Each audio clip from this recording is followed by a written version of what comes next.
So, welcome to Heist. I'm Bradley Hackworth, joined by Jonathan Ems, otherwise known as Doc.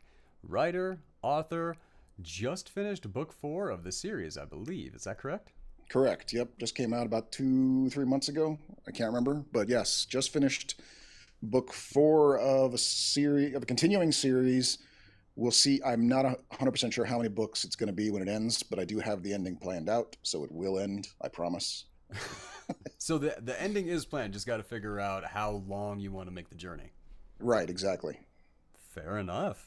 Is there any details or any hints you want to drop about the series? Uh it has a slow start. I'll give it that. I try my best to make the first few books as entertaining as possible, but you don't really get a clue in as to what the whole series is about until the end of book three. I do my best to keep it entertaining to get you there, but I'm basically writing these books the same way one might write a TV series, where you have your pilot to introduce the characters, and then you get into the real meat about halfway through the season. So Gotcha. probably a really, really stupid way to write books, but it's what I'm doing. Only time will tell. Yeah. Yep. All right, so the movies that we're covering today are Don't Think Twice and Requiem for a Dream.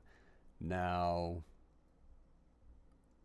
when you told me last week that one of these characters was going to make me, like, I was going to feel very called out, Yeah. basically all of them. Okay.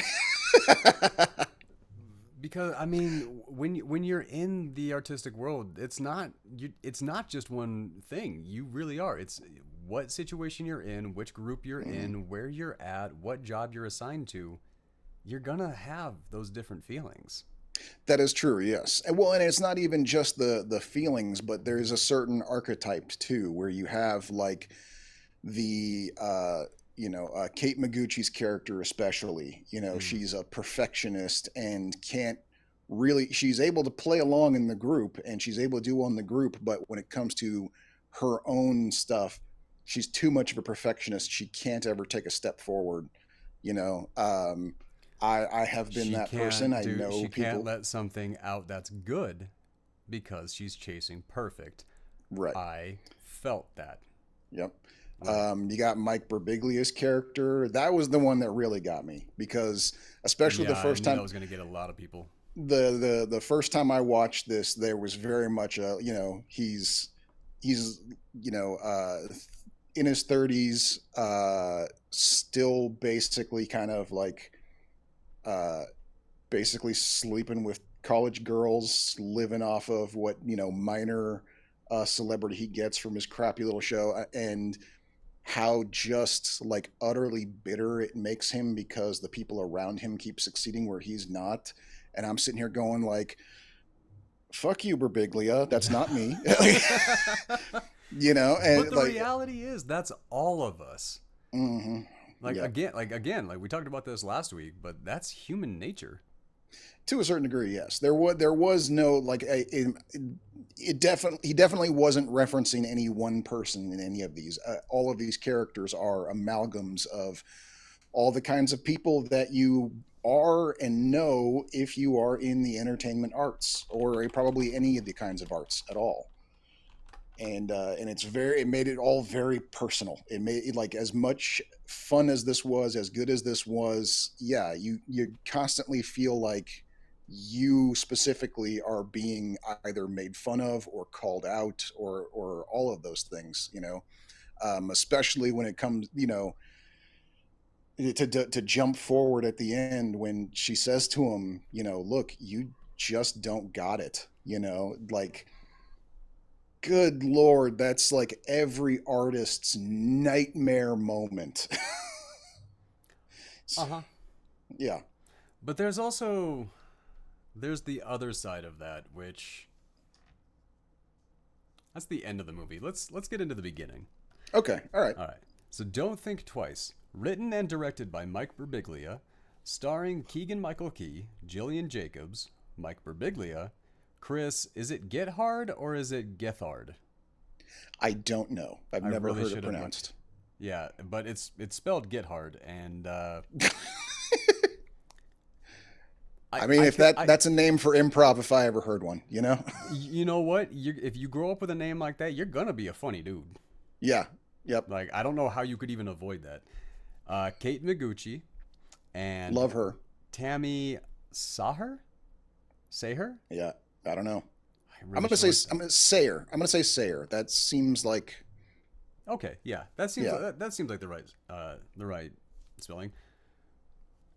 Every single one of these characters, these actors, very very recognizable, but Keegan Michael Key and Gillian Jacobs were the only ones that I was overly familiar with for being top billed Right, yeah. across other projects. So having her be the one who garners the least success and having him be the one who garners the most success was pretty clever. Oh yeah, absolutely. Now, okay, the opening sequence of Don't Think Twice shows the history of improv as the and the evolution of it as an actual performance instead of just a warm up. Did you ever do? I mean, did you ever do improv? I'm sure you did improv classes. Did Oh you yeah. ever do improv? Yeah. In fact, I did way back in the day. There was an improv troupe in Portland called Comedy Sports, and I did 2 nights with them before I gave up on it. That is fair. I meant to while I was living in LA, I wanted to go study at Second City, Hmm. and I just the funds and the free time, like and the availability, never met. Hmm. Like that was just a thing. When I was working Well, all the time, I had the money to do the classes. But when I gave myself free time to go do classes, I got broke immediately. Like yeah. it's hard, Yep. man. Like making it in the industry, it's tough. Well, and I that's kind of one of those that's one of those overarching things about the movie that I want to talk about how the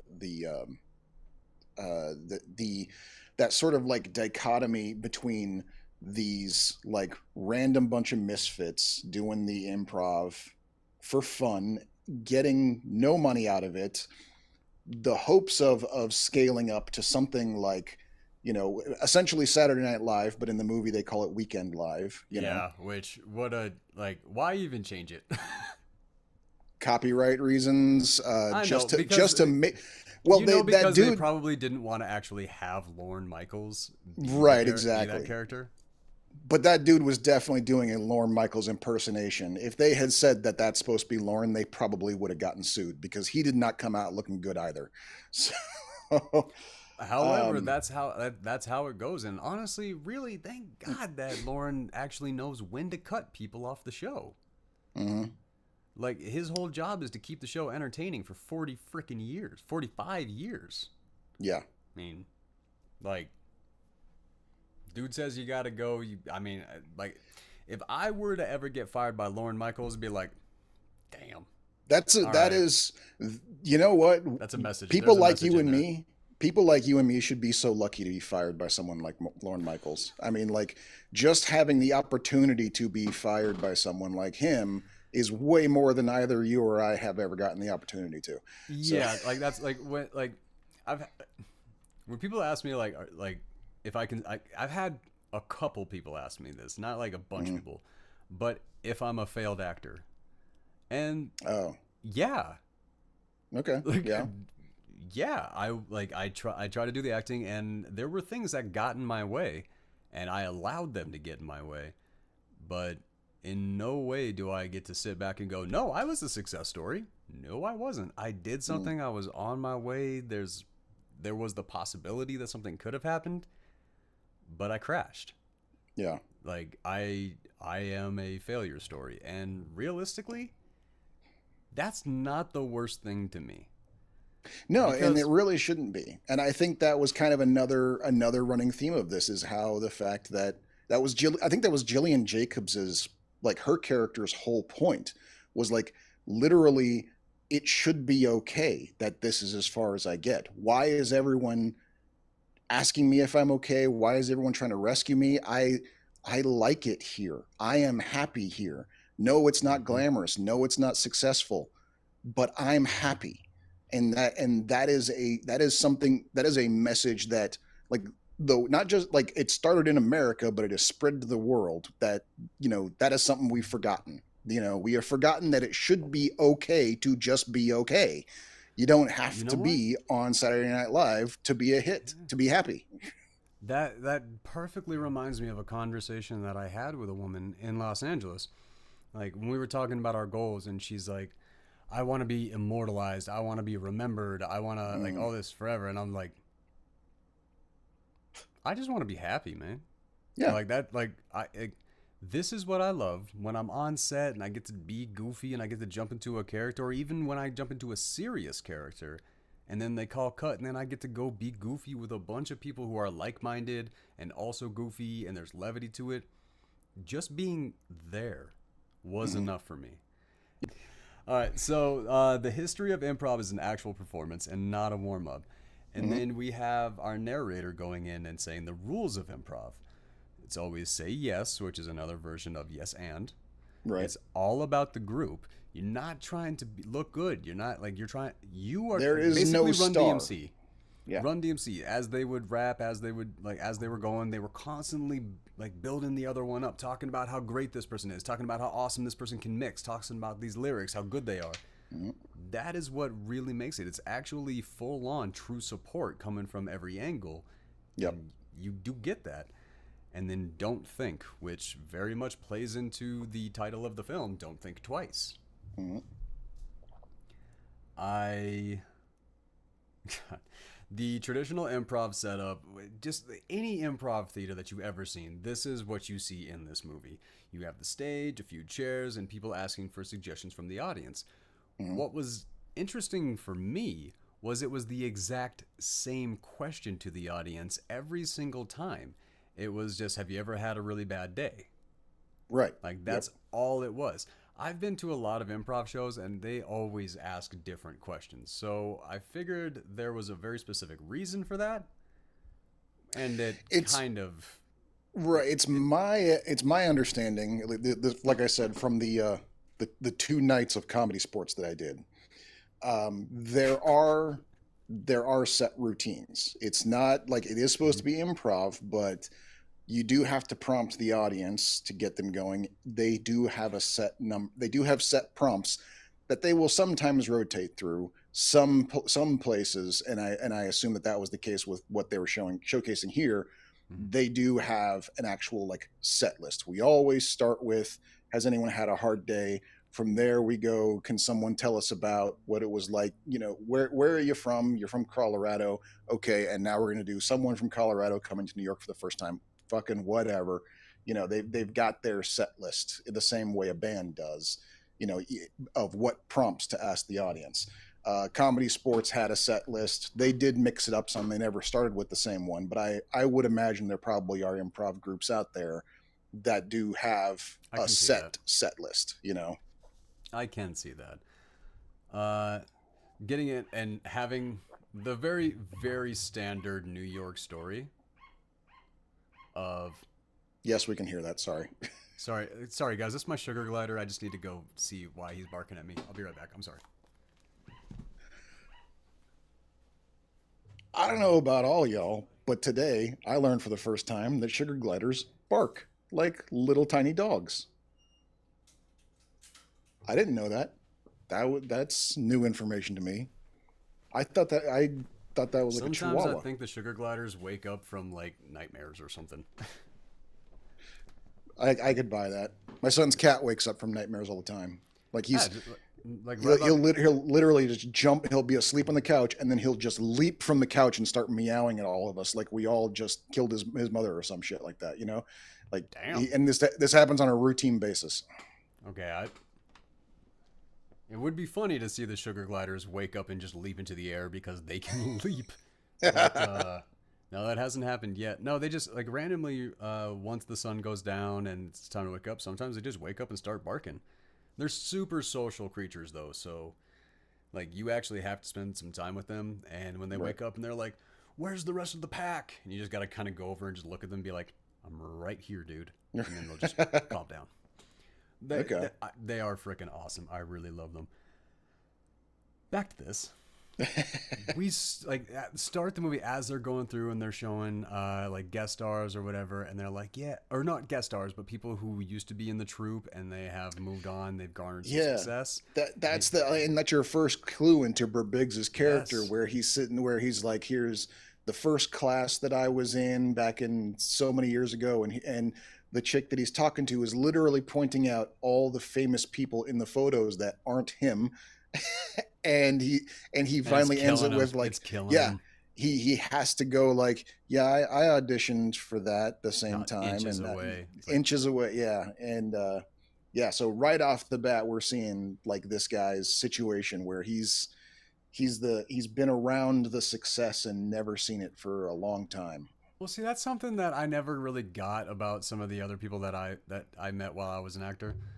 While I was going through that, I loved auditioning.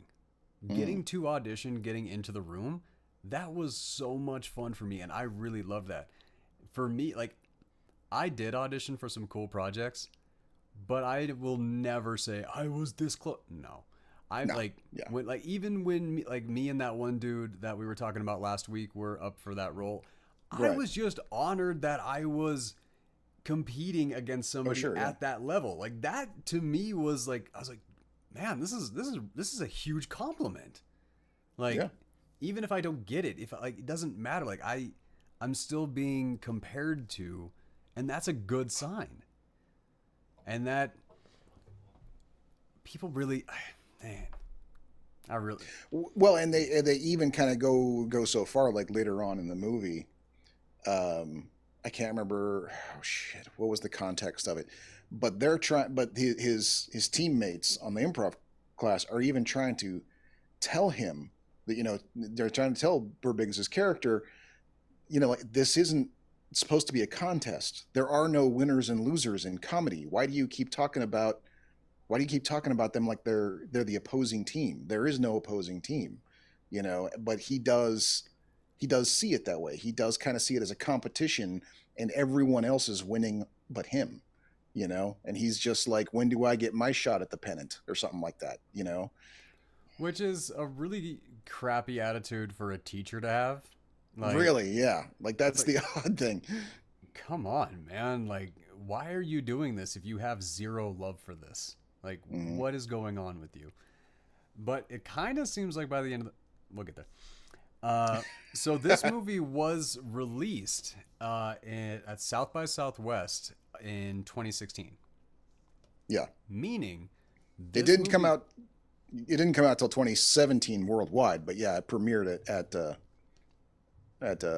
festivals in 2016. Was probably filmed maybe 6 or so months earlier. Yeah. I'm like, yeah. So going in and having everybody imitating Trump, firing people, and all this stuff. Hmm. This movie was filmed during the campaign, so you know that they were adding that in there because he was running for president. But Probably, yeah. you got But to they didn't imagine. want to. They didn't want to comment on the run because at that time no one was taking it seriously. Still, it was just Yeah, that was the thing. Like it was just a funny joke. that he was Like it was running. supposed to be Yeah. just a joke. Nobody thought that he was actually going to be president. And then you got to imagine every single one of those actors after he became president going back and watching that scene is just like, remember how much funny or how funny we thought it was that day? Oh, Yeah. how funny. uh, the day jobs. Man, I know you felt that scene real hard. Oh The yeah. rich one in therapy, literally about her privilege. The Yep. improv coach attempting to be encouraging, even though the kid just said, basically, I don't want to wind up like you. Yeah. Well, and like to every, like, that kid was a shit. Like, first of like, he says to the guy, I don't want to end up like you, and I'm going to, and meanwhile I'm not even going to respect your classroom while I'm here, or the art. Like, this kid wants to be on TV. He heard that being in this class is how you start going into that show, but has absolutely zero interest in participating in anything there.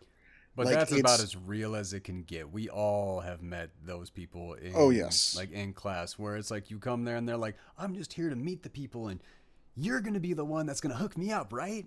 Right. Yeah. Yeah, no, Exactly. we've all met those people, and it is a damn nightmare.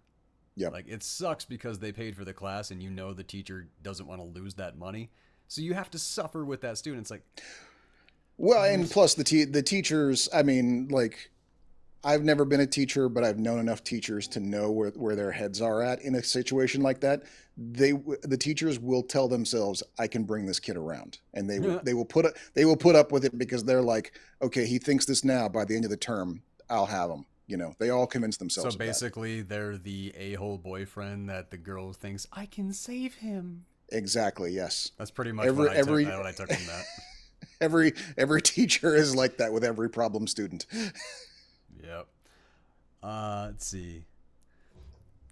Okay, yeah, calling it Weekend Live, which is just so close to Saturday Night Live, it was just ridiculous. And yeah, They didn't want to hide it. They only hid understand. it as much as they needed to legally. They didn't want to subterfuge. They were like, yes, we are talking, like, in case you didn't get it, we're even going to show you the opening credits that look exactly the same as the Saturday Night Live credits. Yeah, You know, yeah, and then just man, completely understand why pretty much every performer feels called out, sitting there watching the show, basically dogging on the show because you're not on it.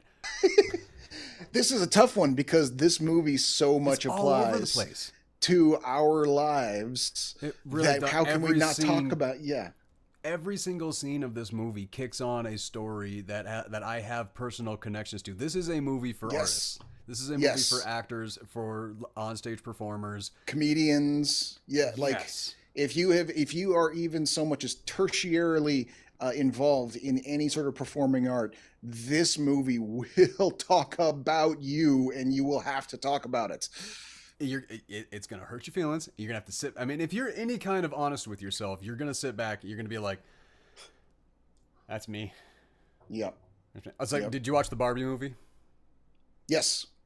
That was like when the Kens were doing and like all the explanation over what the Kens were doing and all that, and then the one Barbie asked the guys like, "Can you tell me about the Godfather again?" And he goes full bore and explain. I was like, "Ah, damn it, that's me!"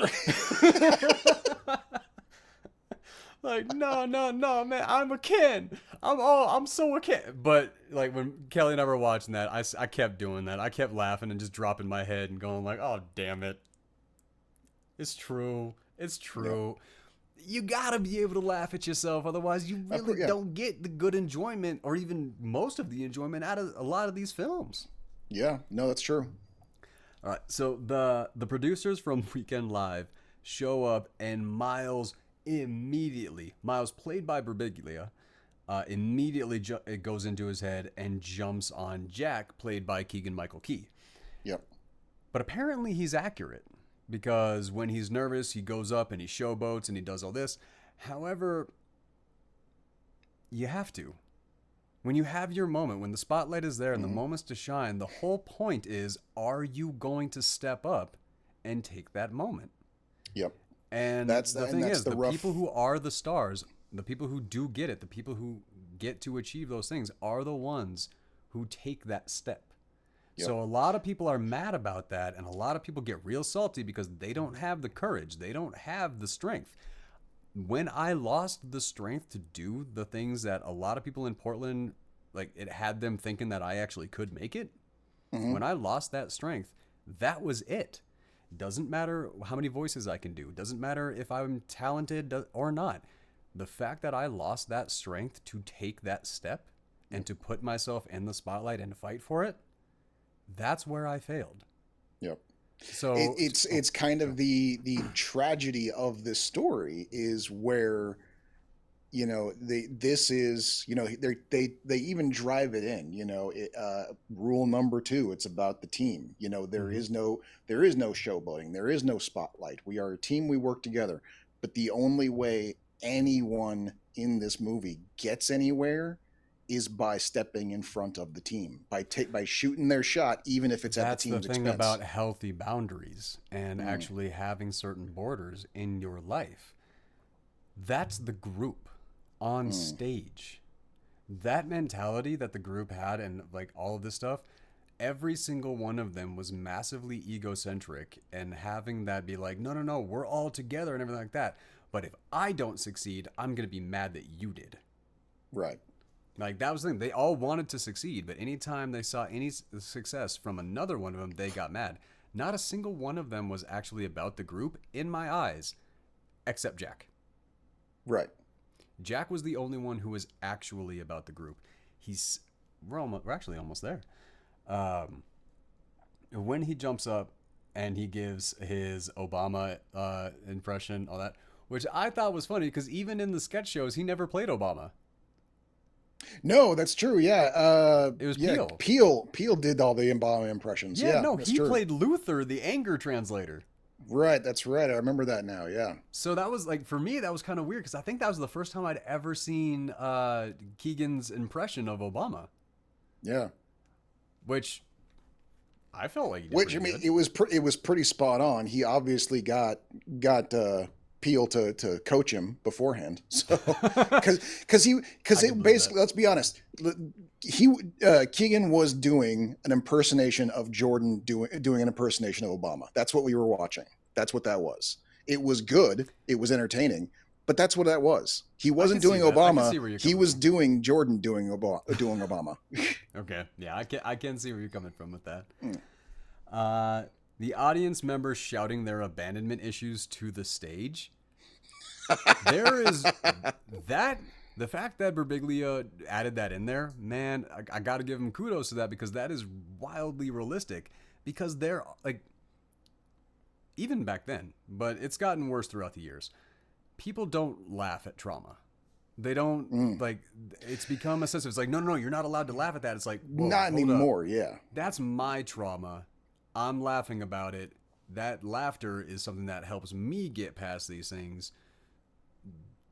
Don't come at me with this. Like, literally, certain people have gone through horrible things, and the only way they've gotten through it is laughing about it. Yeah. Well, it's the internet. The internet has basically kind of created this new sort of, like, we're all supposed to treat things the same kind of thing, where it's like, okay, if I've had a tragedy and I joke about it and you joke about it with me, someone else on this channel is watching it that has gone through a similar tragedy, but they don't handle their tragedy with humor. They handle it with something else. Mm-hmm. They will take offense to you and I handling our tragedy with humor when they don't. They feel like we're making fun of them. And so that kind of becomes the sort of like, it becomes the sort of weird thing where, and then that also translates, and that's like the biggest mistake that I think people are making when it comes to separating their real lives from their online lives. You're supposed to know the difference. You're supposed to know your audience. You know, if you are in a small group of friends, you shouldn't have to judge each other the same way the wide world would judge you if it was being broadcast online. Those are two different rules. Whether people like to admit it or not, it is true. Like, it's the safety and the knowledge that what is coming out of my mouth is not meant to hurt you. I'm trying to make you laugh. Yeah. Knowing that is a key thing for a lot of people. Yep. It's all about knowing your audience, and too many people don't know their audience, and they don't know the difference between an in-person audience and a public audience. And that's where 99% of quote-unquote offensive behavior comes from. Oh, sure. I can see that. Right, so when they're all on the stage, and Jack really is, you can see him. He's trying so hard to keep it in, but then it comes out and he goes full showboat. And then he comes back and he gives the pseudo apology, and he's like, guys, I'm really sorry. I knew it, like that. But he wasn't sorry, and you could definitely see it. I mean, maybe not. I mean, I think it's kind of, I mean, I've definitely seen that in performers too. Cause I mean, you do get in your head, you do panic.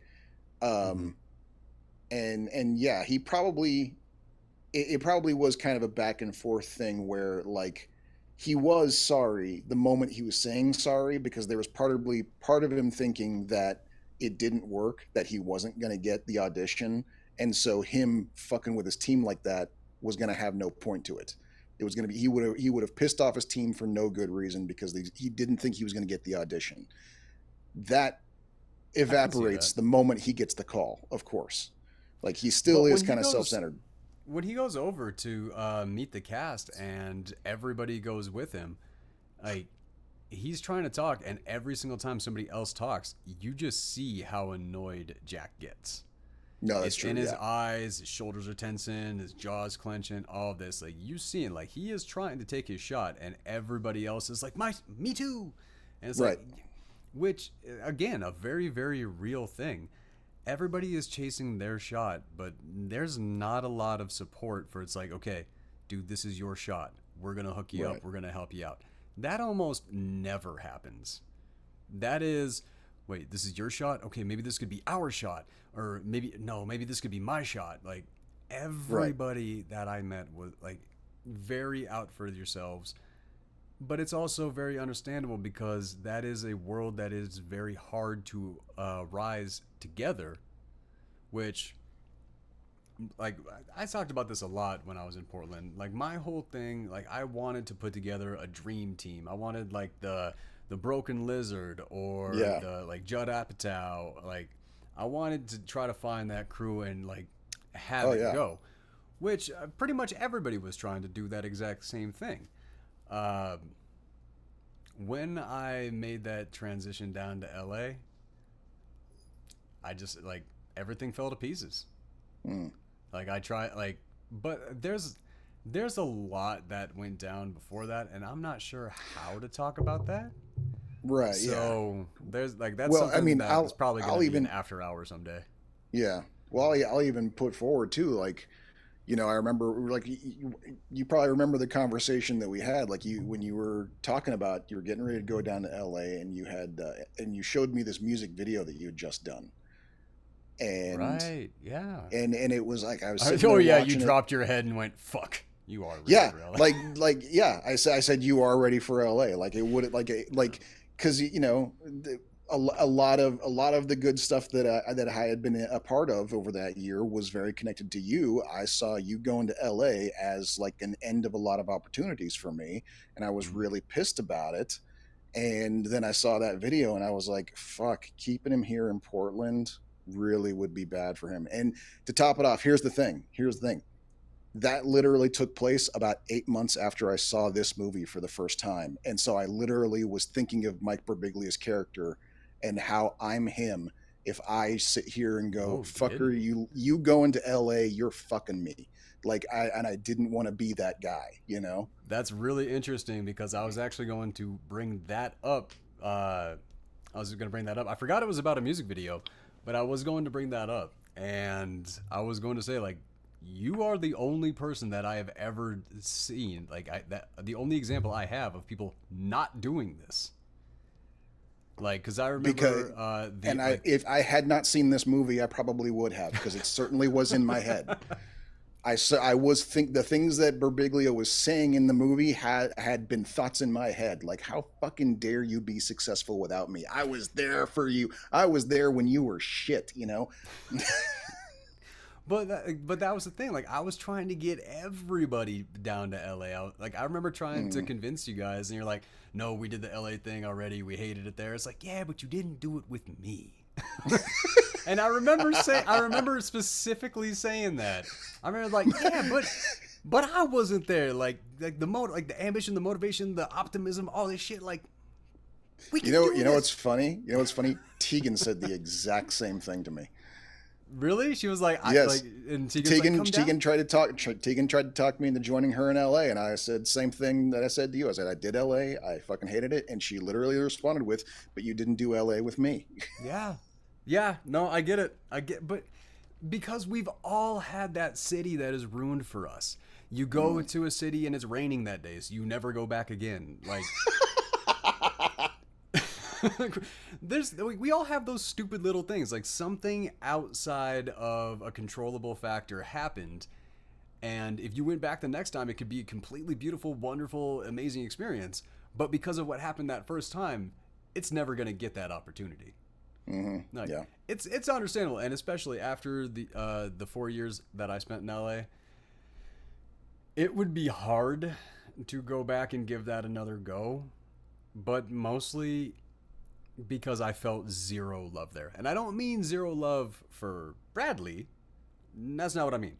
I mean, nobody loved the projects they were working on. Oh. It was all business. It was all, we got to do this and like that. But I never sat down with somebody and had them show me their script or tell me about their project, and I never saw their eyes glow. I never saw the happiness. I never saw the excitement. Once I left Portland, that was gone. Oh, wow. And I missed the love of the art in Portland. And that, which everybody knows this. Everybody knew this before I even got in the industry. People in North Dakota said this. Stick to independent film. That's where the love is. Once you get into Hollywood, once you get into SAG, once you get into the studios, and because show business is a business. Right. And even on the independent side, you still have to do the business.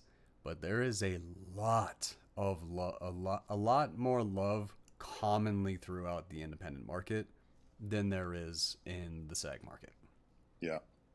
And it was really hard to love something so much and have nobody have any love for the thing that they're all claiming is the true passion of their lives, the thing that they've dedicated and they've thought about forever and all this. But it was all about what it could do for them. It was not about what they could do for it. Okay. I just Kennedy'd the film industry. Hey, you know what? If it applies, it applies, man. You can't really do anything about that. Oh, that was completely on accident, but I like that. We're gonna have to like steal some of these and toss Ask them not what Hollywood can do for you. Oh, never mind. Now I'm grossed out by it. Okay, yeah. So the cringe in this scene was almost too much, but I saw zero lie. Never stopped talking about the audition he almost got. Like he almost nailed. Everybody, like the party afterwards. Sorry, that was the scene that I'm talking to. Is the after party from the show. Everybody just trying out characters. I mean, for fuck's sakes, I'm doing that on this show every week. I pick out like voices and I do that stuff. That's literally crap that we constantly do because you're trying to come up with a new character. You're trying to come up with something different, like constantly. So no, very, very relatable. Yep. The question that was in this movie a lot, are they casting? Which basically in the industry, especially anywhere. Mm-hmm. That's what everybody says. I'm looking for work. I need work. Are they casting? Are they casting? Are they casting? Are you casting? Constantly. It never stops. And that was very relatable. Quietly discussing getting an audition. Oh, yes. So when Jack and Samantha are off in the room and Jack is on the phone, he's getting the audition and he's trying to be real quiet about it. Yeah. When you're on the phone with that person, like that's very understandable because one, you really don't want somebody else coming in being like, "Hey, can you include me in on this too?" And then especially after what just happened in the bar a couple hours ago. Yeah. Because let's be real, they did not put their best foot forward in going and meeting those castmates, which also a very relatable thing. I mean, that night no one else had on their own.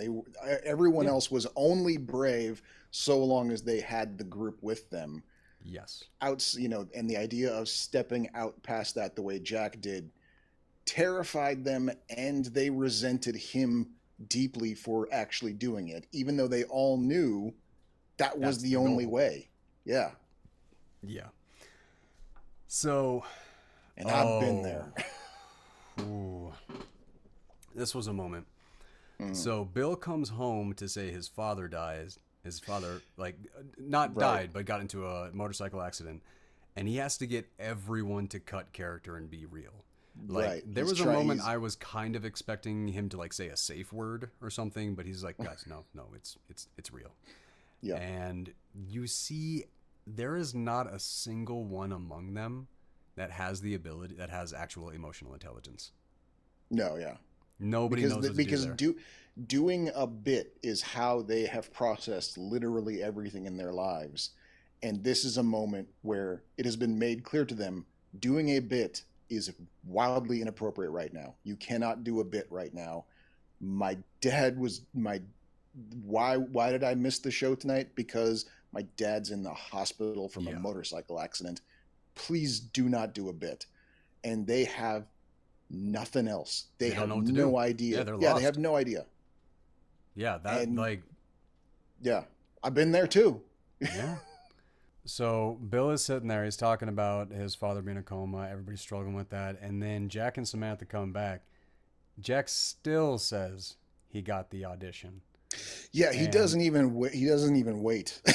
Like that's the No. weird thing. It's like, oh, your dad's in the hospital. Well, we got some news too. Like, what? Yeah. But at the same time, I kind of understood where he was coming from there, because if you have people around you who are constantly acting and pretending like if something happens for you, it's gonna be like it's gonna make me happy, and then Right. something bad just happened, and you have good news that maybe can like uplift the person a bit. But if the person is lying about if they'd be happy for you, then no. Yeah. Right. Like, that's Well, and like- especially in this kid's case, where like the 1-2 punch for him is that while They he came like and he missed the show. right, he missed the show, and he's like, "That's it. That's like the one time this show's coming. They're never coming back." That was for him. He saw it like that was my shot too, and I missed it because I was in Pennsylvania. Yeah. So Yeah, that was dude. Wow. yeah, And then, like, still, like, right afterward, Miles still talking about the audition while everyone is helping the ones auditioning. Like, they're trying to help him, they're trying to prep them, and Mike is still in the background, like, yeah, you know, I taught this guy everything he knows. Which one thing? No, you didn't. right. There is yeah. not one person on this planet. If a person left their home and went to go be an actor, they already had something. They had a reason for that confidence. They had the reason for that. There is not going to be one person out there that is ever going to go, I taught them everything they know. So if you ever hear somebody say that, that person is full of shit. Yep. The comedy family is Bill's surrogate family, but it's also the same across the board, especially for Samantha once we find out later about her being a runaway and trying to become a ballerina. Right. Yeah. When they impersonate his near comatose dad and he just comes back and makes a crack at it, even though it's causing real pain, it's real again. Like you see all of them making the impression, and it's killing him, but he's such a pushover, he can't tell them to stop. Right. Yeah. Well, and it's kind of it kind of goes back to what like it was before, where it's like he's desperately trying to get them to stop doing a bit because he has bad news. Now they know the bad news. They've just been there experiencing the bad news with him for like a solid day now, and they're trying to make a bit out of it again in some weird juvenile attempt to cheer him up, but it is not working. He doesn't have the heart to go through all that again like he did yesterday. He doesn't have the heart to go, guys, no, seriously, stop doing a bit. This is not cool. He doesn't have the heart to do it. So he just which starts right doing there, the bit with them. That tells me that they're not real friends. If you can't stand up to your friends, they're not real friends. Is that the case, or is it because he doesn't really know what to do either? Like, is he caving into them and doing the bit, or is he trying to cheer himself up by joining in on the bit because that's what's going on? Because the he pain does that kind of was on his face from them doing the impersonation tells me it's the former. Okay. That's my theory though. Like I didn't make the movie. I didn't act in it. So no, it's true. That's true. But at the same time, I wasn't getting. I never got the not real friends vibe from him, especially for him. Like they were all a bunch of like weirdly selfish, kind of backstabby people, but they were all pretty cool to him of all people, especially Kate Micucci's character. Like they didn't really him and Kate Micucci. Like I really was rooting for them around every corner. They never really stated for sure if they ended up being a couple, but they did heavily imply that they'd become a couple by the end there. I never went there. Not a single Really? time. Yeah, I didn't it never like the friendship aspect never left. When we get to the end, I'll point out where I feel like it was implied. Like I said, never stated, but I can point out the point where I feel like it's implied. Okay. I will say the montage of preparation for the auditions was freaking adorable. Mm-hmm. Yeah, all Practicing the the different voices, the characters. He's in the shower doing impersonations. Yes. She's sitting there watching old tapes of Jane Curtin trying to get her voice down. Like Gina Rowlands. Gina Rowlands, right? Sorry, yeah, I don't know why I said Jane Bring it back Curtin. to last week. Yeah. Now I want to go back and see some young Gina Rowlands performances. But I want to know what she was mean, talking about in that. But that's and we've all been there. We've all done the whole, like, can I sound like this person? Can I get this voice that they're doing here? How to, and you, especially, I mean, Jesus, especially in the shower, because boy, God, is that a moment to just let the mind wander while you're on washing autopilot, and you're just sitting there going like, oh, here's a bit I'm doing to absolutely nobody but myself in the linoleum. Plus, when you're in the shower, you can actually hear yourself. That's true. That's true. Yeah, it's the only time you got the right acoustics. Yes, I really enjoyed that scene. So Jack leaving before his audition and before hers, and she's sending him ahead of time. She knows that she's gonna bail. She already knew that, and I feel like Jack knew that too. I don't think she knew she was gonna. Well, maybe he didn't think she was going to bail. I think because, remember, at the beginning, she shows up late to the show. She barely shows up in time. I think he genuinely thinks, like, what she said, I showed up 20 minutes late and I didn't get in. I think that's what he thinks is going to happen. He genuinely believes that she's going to be late and fuck it up because she's always late.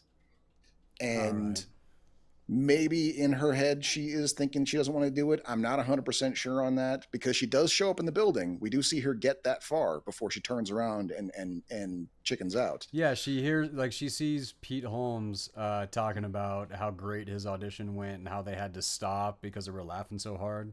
Right, yeah. Let's go ahead and just toss a little bit of sympathy to any actor that goes in and has the perfect audition and still doesn't get it. Yeah, I know, right? Yeah. That hurts. That hurts real bad. Like when you go in and you have like literally exactly the same thing. Everybody laughing, a good time. Like people before you, they're in there for 3 minutes. You wind up in there for half an hour, like just having fun. The casting director starts asking you questions that really implies she wants to know for sure you're free this weekend. Yep. Like all the information, asking like a little more like about your training, about your capabilities, all this stuff, and it's like. Man, I'm there. And then you don't even get put on a veil.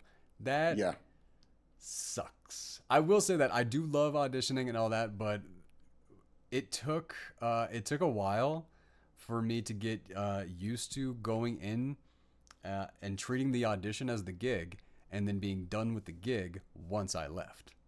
Yeah. But I've never heard of it put that way before. I know what you're talking about.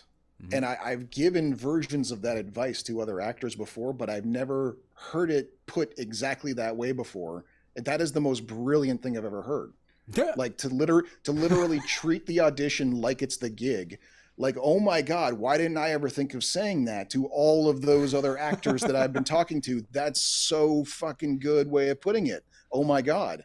But I mean, that is the really healthy, like I thought it was a really healthy way of looking at it until I did Grimm, where I went in and auditioned with a beard, and then I shaved my beard because I moved on.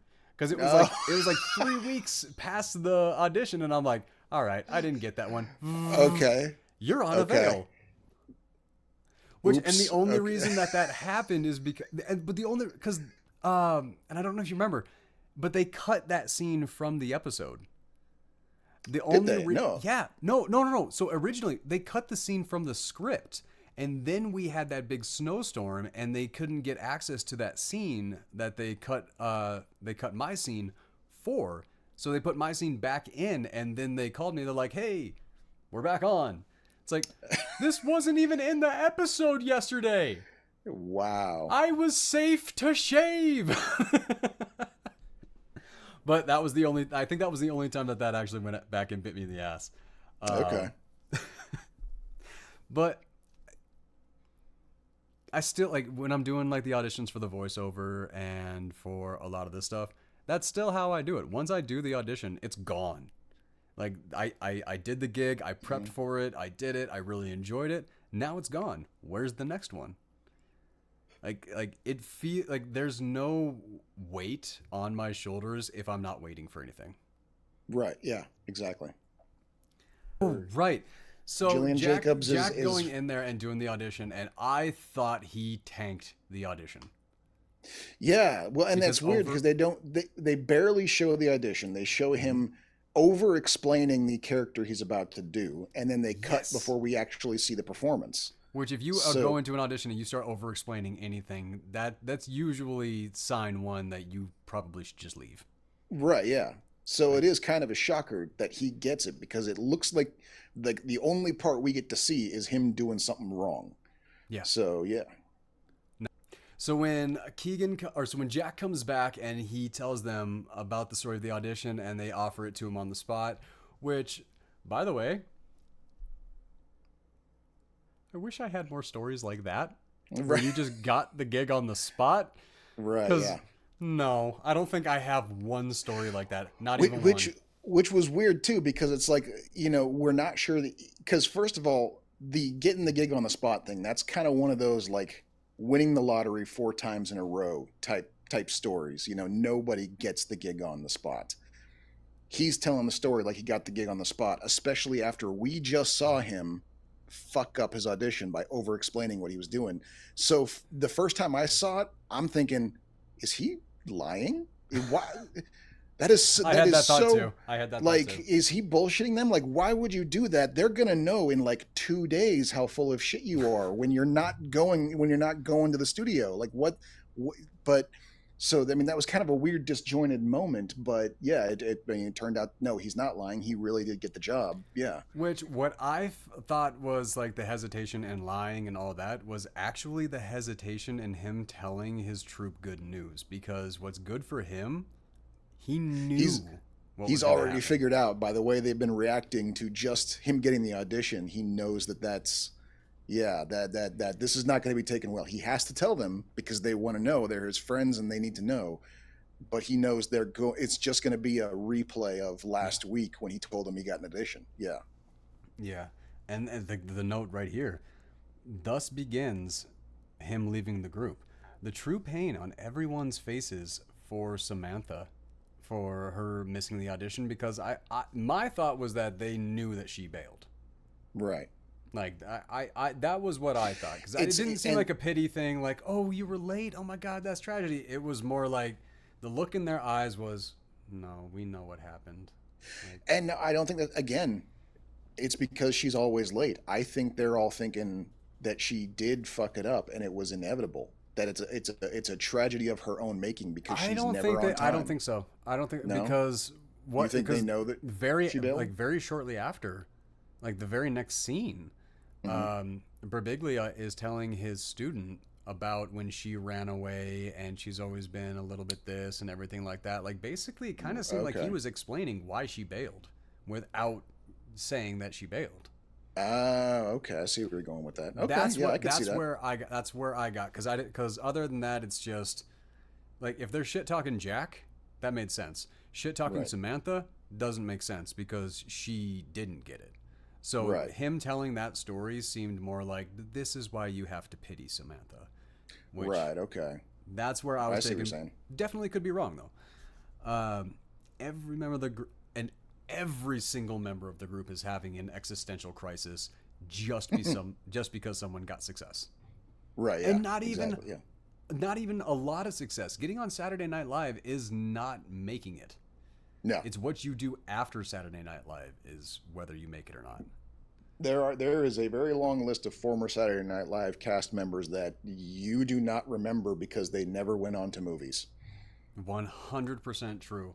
And I am a little bit fearful that is going to happen with Leslie Jones. But I don't think so. She seems to be doing okay in the movie department.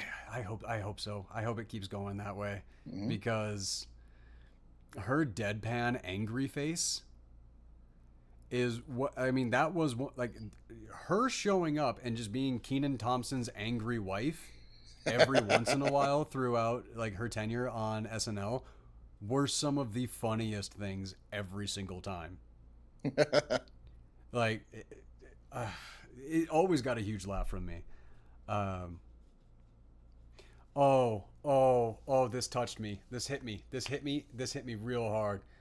When Miles is trying to become part of the writing team with Kate and Bill, and it's just like, he gets rejected because there's only two, like the writing teams are only twos, and there's already two of them. Right. So that like it's very understandable. Still, it hurt.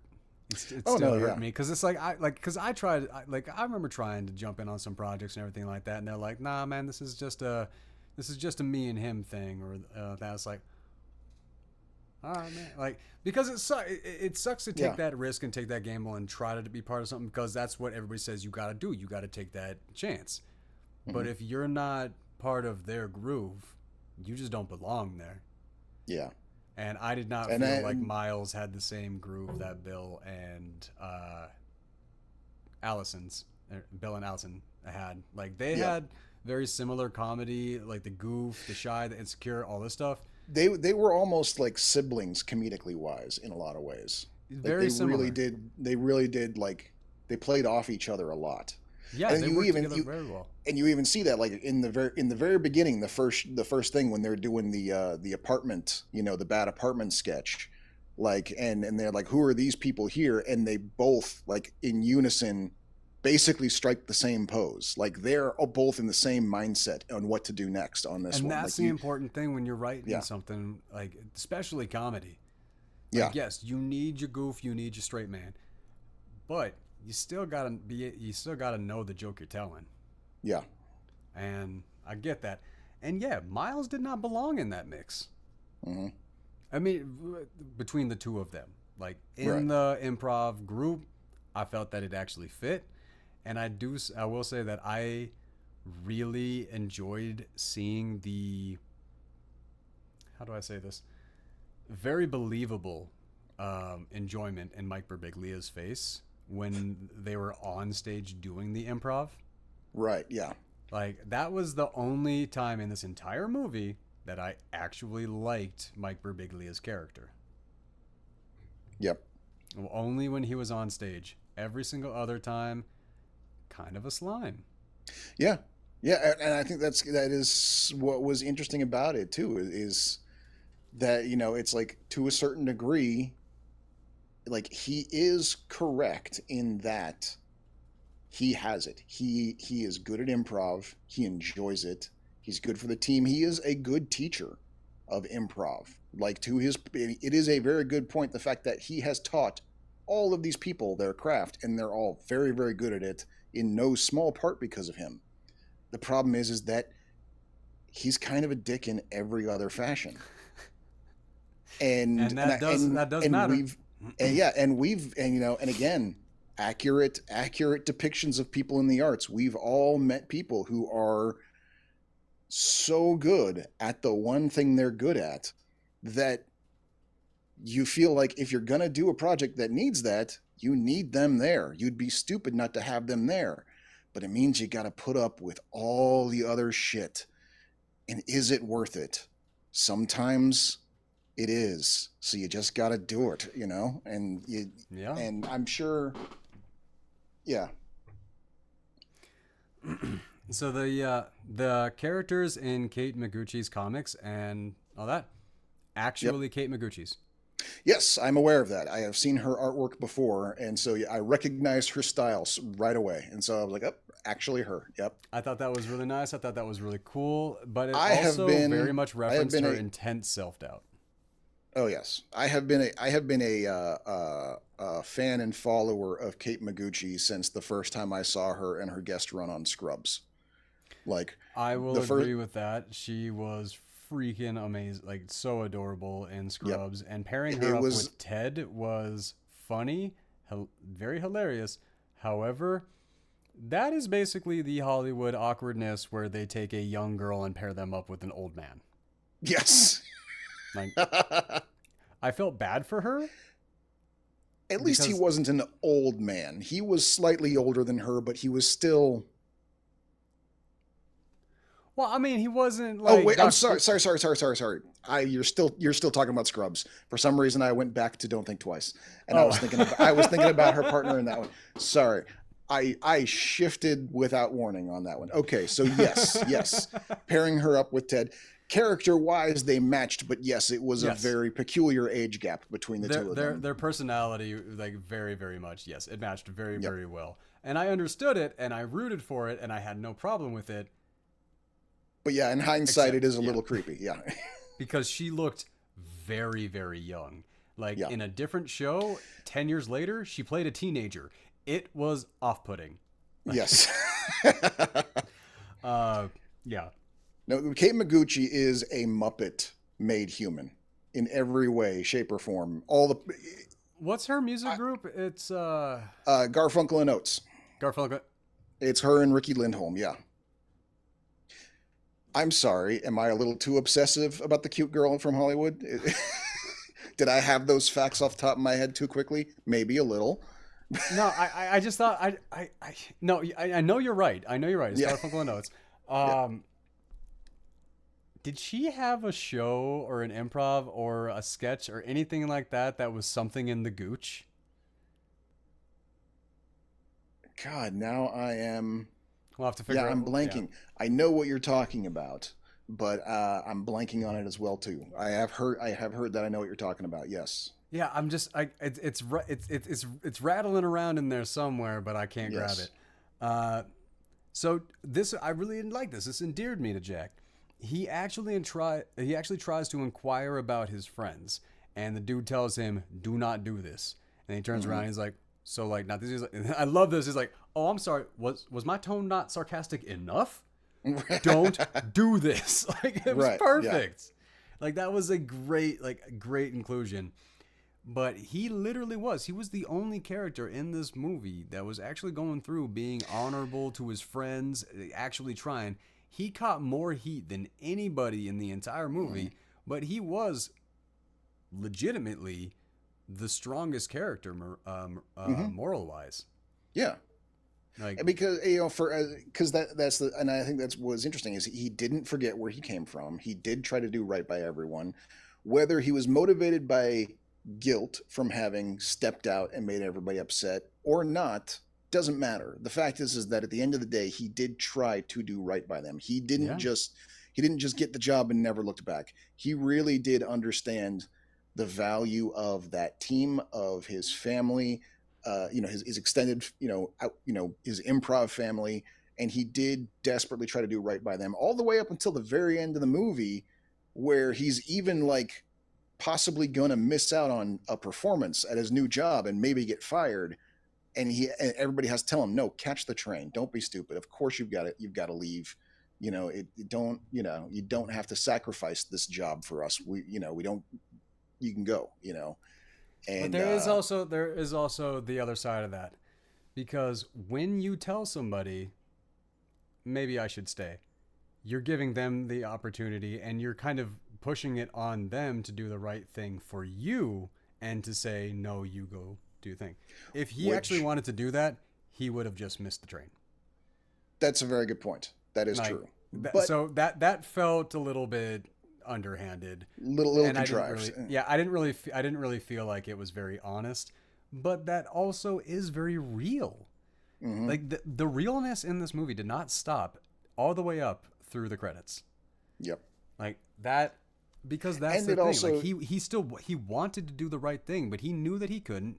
That he knew they knew that he couldn't, but he Yep. still wanted to put the act out there to let them know that he feels the way that he feels. It was nothing but that was probably the most drama, like, acting theatrical, because it was, even the characters themselves were acting. Right. Yeah. And I think what's interesting about that too is that it also kind of like that's you call it a message, but it is just a good basic realism, like you said, where this is events that, like they said, 8 months later. It's Mm-hmm. they jump forward in time 8 months, and it's the funeral for the dad. They're all back together again, and there's all of that. And he's saying, maybe I should skip the train. And they're like, no, you go. And they're all being very supportive and stuff like that. It's like all of that animosity that they had when he first got the job is now gone. And they're all being fully supportive.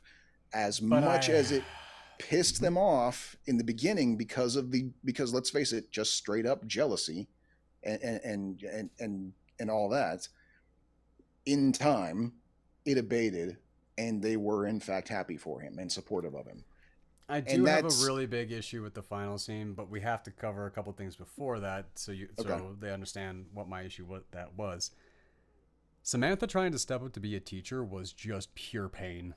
That was painful to watch, but relatable, because if you have ever been in a situation where you have to step up, it kind of goes like that. I've stepped up to be a teacher before. Yes, I get it. Yeah. How did that go? Terrible. Like an acting teacher or what kind of teacher? An English teacher in China. I lasted for 3 days. Right. I remember you telling me a bit about that. Yep. Funnily enough, the other artist I'm working with, Brian, he taught English in China for a while. It's a good gig if you can do it. Yeah. Okay, so Miles' high school chum shows back up. Liz, played by Kemper, I think her name is. Yeah, Maggie Kemper. Oh, that name does sound familiar. Very, very, very much so. I know Ellie Kemper is Kimmy Schmidt. No, dude. No. I'm sorry. I'm talking Portland. I'm talking local actor. Oh, actually, no. Her. Yes, okay. I think I actually know this person. Oh, okay. And it really tripped me up. It took me out of the movie a few times, but I'm like, well, if there was an actor in Portland who was in a movie with Keegan Michael Key, Mike Birbiglia, and Gillian Jacobs, wouldn't I have known about that? Would you and G have heard about it? Yeah. So they'd be talking about it on Facebook and stuff like that. Yeah. Yeah, it's one of the things that I kind of struggle with. But man, she was so familiar, and then I found out this was filmed in New York, so maybe she only has 3 credits. One of them is Grimm. Oh, so okay. Odds are good that you do know her then. Yes. Okay. That was tripping me up a little bit, and I want to know, but like I said, this actor only has 3 credits.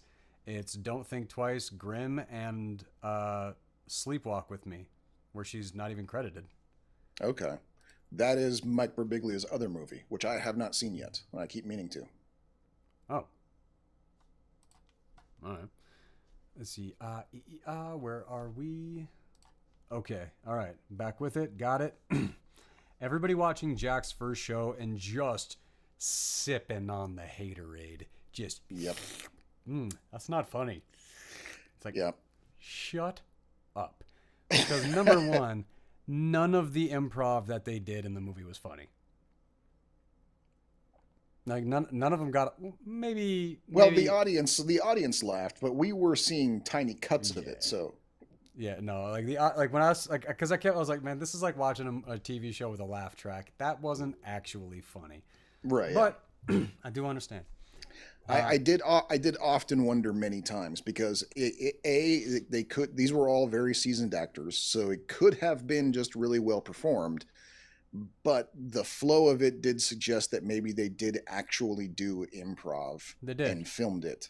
Yeah. So Gillian Jacobs actually went to a 2-week improv camp, and Kate Micucci went with her because it had been so long since they'd done improv. So They did. I am sorry. Bless you. They did the actual improv, and there was a freestanding cameraman that was actually going, and they choreographed and rehearsed the improv that they did in front of the audience, but they actually did perform an actual somewhat improv performance for them, and the cameraman was just following them. Right, yeah. Well, and the like right off the bat, in that first improv, the audience member who says, I'm trying to find an apartment in New York and it's going badly. Like, that guy's an established actor. I didn't recognize him before, but I've seen him in like 3 TV shows since then, and so I recognized him this time, and I was like, oh, okay. Right. That's yeah, he's one of the only credited audience members in this movie. Brandon Scott Jones. Hmm. Right. He's been in The Good Place. He's in Ghosts right now. Renfield. Yeah. Isn't it romantic? Ghosts. Yes. Yep. He's really good in Ghosts too. He's funny as hell. Oh, he's actually got 40 acting credits. So yeah, he is. I would definitely say he is established. Hmm. Oh wait, I know him. Yeah. Oh, okay. Yeah, okay. Yeah, I didn't recognize him in the audience. I didn't even think to key in on that. Good catch. Uh, Well, okay. another fun catch when he's in, when he's in doing the weekend live auditions, and Yeah. he's walking through the hallway with all of the weekend live cast member photos up there. Saw Chris Pratt. Saw Chris Pratt, saw Daniel Radcliffe, saw Right, he was the first one, right? yep, Jack Black was in there.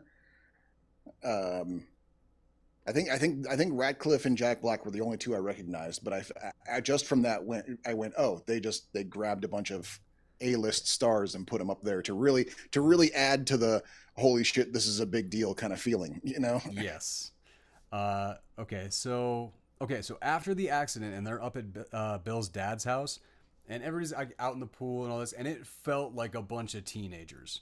That's what it felt like, hanging out by the pool, just Hmm. kicking it, telling stories of yesteryear and Yep. or just reliving glory days. Like Oh yeah. it was Yeah. painful to watch, man, because that's Really. what it is.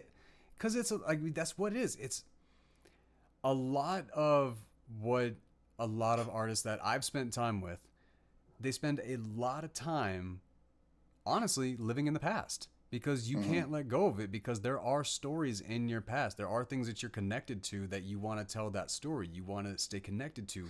Oh yeah. You want to do that. So you tell those stories, you talk to people, there's potentially jokes for stand-up comedians in a story that's 20 years old that you tell somebody and they have a perspective on it that you never thought of.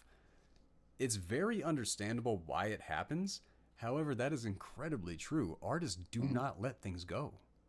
No, well, and part of it, like here's the thing, and A this lot may of roll. I said that as a blanket statement, and I definitely should not have. But the interesting thing, and I get where you're coming from, and I've actually, and here's the thing is I've talked about this with my kids before, because my kids didn't do theater, and I tried to get them into it, and they just had no interest, um, and which I that's could that's see, that's I that's could have between seen me and your my daughter. therapist. Yeah, But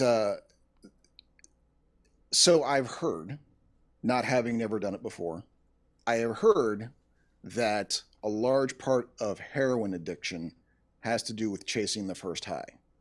That the I think first that's time that you, anything. yeah, the first time you do heroin, it's so good, and every shot you do after that is about trying to get back to how good it felt the first time, and it never is. Theater is like that. I was wondering where you were going with that.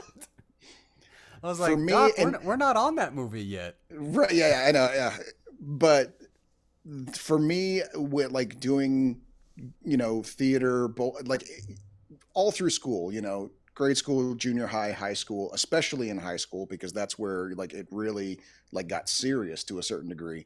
Mm-hmm. Um, because and the weird thing is that it isn't even just like the performance is the high part, all right. But for me, as when I was a teenager, 90% of my enjoyment of being part of school theater was just hanging out with all those other crazy theater kids I was after about to school, say and having rehearsals.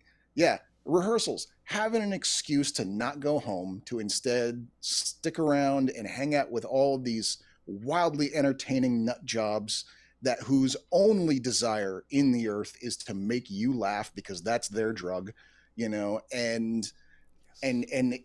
in that chaos somehow forming together a show that you then put on and everybody applauds, and it's amazing. My Completely entire understandable. my entire life trying to do film and theater and cabaret, and even to a certain degree even as a writer, I have been chasing that after school, that after school program version of doing high school theater. that's what that's what I wanted on my film sets. That's what I wanted in my Yeah. writer's room. And so it's like, yeah, so it's like when you talk about like them hanging around at the pool talking about old stories and you're like, that was kind of sad. I'm like, are you kidding me? That's the fucking dream. That's what we're all after. When I say sad, I don't like, I mean from the perspective of just literally unable to let shit go. Oh, I see. I see. I see. Okay. Because that, like, a lot of artists, like, yes, they hold on to things, they do this, and they incorporate it into things. However, the pain that sits with the things that they're holding on to, it's not healthy. Probably not. No. Yeah. No, so there is that bounce, but I mean, you really see it all over Mike Birbiglia's character in that he is holding on to everything and he can't let go of anything to the degree where he can actually see appreciation for the good things that's happening in his life. Right. Now here's the thing. And here's where it gets me. And this is the introduction of the Liz character, okay? Mm-hmm. And I don't take issue with this as like it's a bad movie. It's again, we're coming into ultra realism. This is so realistic. We've all had this person in our life, you know.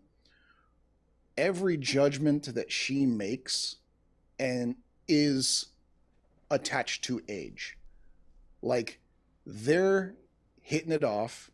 They're about to go back to his apartment and she literally says to him, "No, I'm a 36-year-old woman. I'm not going back to your college dorm room." And then later on in the movie, she finds out that she got knocked up by some dude while she was in Brazil, whose name she probably doesn't even know.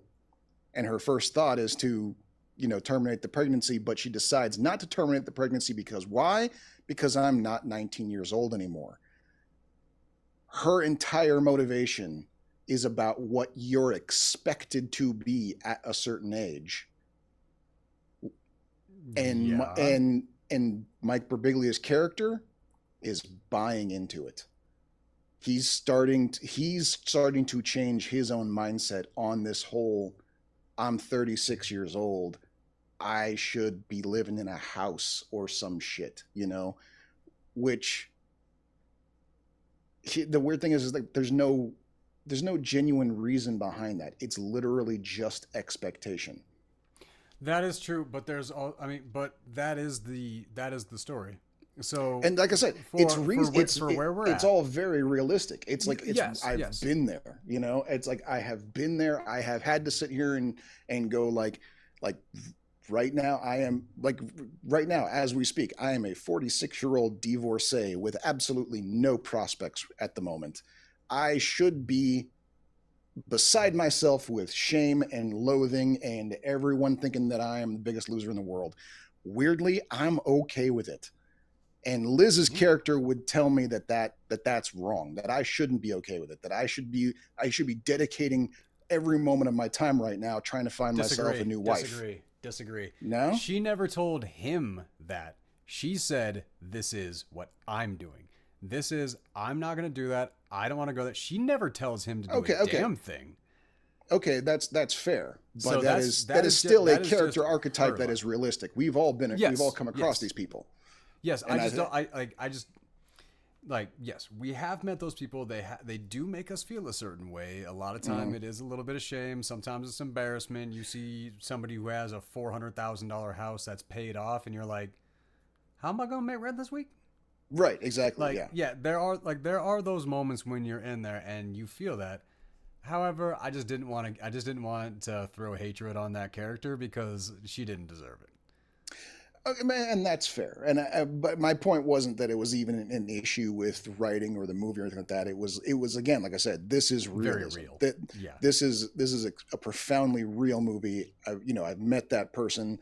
And I think it's weird too. Like, and that's kind of the weird dichotomy there is because it's with that sort of like, in my opinion, wrong head thinking of age expectation. Mm-hmm. That's what gets Birbiglia's character to actually stop being an asshole for the first time. Like he's starting to actually get his shit together for no reason other than, oh, I'm 36. I should probably stop acting like a kid anymore. I felt there was a little bit of a journey in that. Like his purpose in life, the teaching, like a lot of this, Hmm. he didn't have enough. Like there was a hole, and there was that moment where, and yeah, I mean, dudes, we got biological clocks ticking as well. Literally, Hmm. my age, I cannot stop thinking about adopting. I can't. I am like, I need to be a dad. There is something going through my system right now that is just like, dude, what are you doing? Okay. Mother Nature is telling you that you are supposed to be raising something right now. Like, I feel that too. And I'm apparently 1 year older than Mike Birbiglia's character in this movie.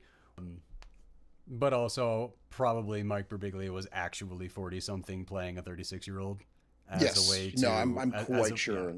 Yeah. yeah, because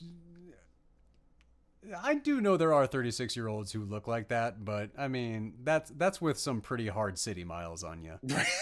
Well, Like, it is New York. That is, I mean, you know. as true as that is, I still. And the scene where we find out what his age is, it's because some chick just told him, "You look like you're 40." You know. Well, So no, like what she says is she's like, I feel like a whore. You're like 40.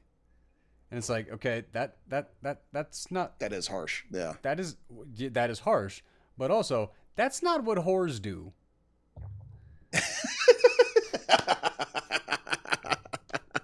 I just Kids, man, I tell you, kids these days. Okay, so one thing I really wanted to celebrate about this was Samantha actually admits that she bailed on the audition. And I Yes. really, really appreciated that because, yeah, you have that moment where you're going to lie about it, you're going to deny it, you're embarrassed about it, all this. But eventually you should tell the truth. Hmm. Even if it's about, because, I mean, that is a victimless lie, not going to affect anybody, doesn't really anything. But for yourself, you should admit when you are a coward. Yeah. Because Even if it otherwise, is just for yourself. Yeah. literally, I mean, for yourself is the most important thing in that situation. Yep. I mean, telling him the truth, that's a nice thing, everything like that. You know, it's nice to stop lying to your boyfriend. But the power behind actually admitting, I failed, I'm weak, I got to change something, I got to do better. Hmm. There's a lot of power in that, and I'm really glad that she actually opened up to it because I feel like that is the thing that actually set up her growth. Yeah. Because actually admitting that, and then I was a little bit worried about what was going to happen to her. I'm not going to lie. I thought it was going to go a different direction. She was kind of spiraling. It seemed like there. So yes, it's a little worrying. And watching Yeah. Requiem for a Dream right before watching this put my brain into a very specific place. Right. Yeah. Wow. Yeah. Ben Stiller showing up for the show and Playing himself. God, that was so good. Yes, that was a great moment, and just him getting awkward and wow, man, how good he played just getting awkward like that. Did you think the guy from Reality Bites was unlikable? Like, oh Yeah, my like that whole scene. I felt that was the best acted scene in the entire movie. Absolutely. I will Actually, agree with you there. like trying to be that awkward and pulling it off, and all of this, and Yep. the nervousness and the shy and the double talk, and Ben's gonna sit there, like all of that. Yeah. That I think was the best acted scene in the entire movie. But It was gold. when Jack steps up to save the show, and Samantha turns and sabotages him, I hated that, and I didn't get It was rough. It was well. It was weird in the moment, but it becomes more clear later when it's actually like said right off. She's basically trying to tell him, "I don't want you to rescue me," because ever since he got the job and she didn't, But it and ain't about thinking, her. Like that was What? that was the thing that bothered me about this, like sabotaging it in the moment. That was about the troop, and everybody was asking these questions. Ben Stiller, Jack, all this, and it was tanking Yep. the show. And she was just letting it tank. Jack stepped up to save the show for the group, which is Rule Yep. 3. Like he was being for the group, and she just stopped and made it all about herself and a personal message, and I hated that. Yeah, and it was Like, not a shining moment, but it was, it does go into the realism of it, and it does kind of like it does kind of, it explains why, like, it was kind of even a bad idea to try to bring. It was reason number one why bringing Ben Stiller to the show was a bad idea.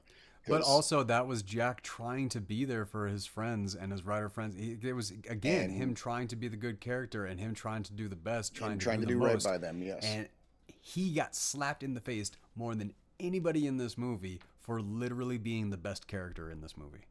Yep. Like Yeah. that sucked, and I that hurt.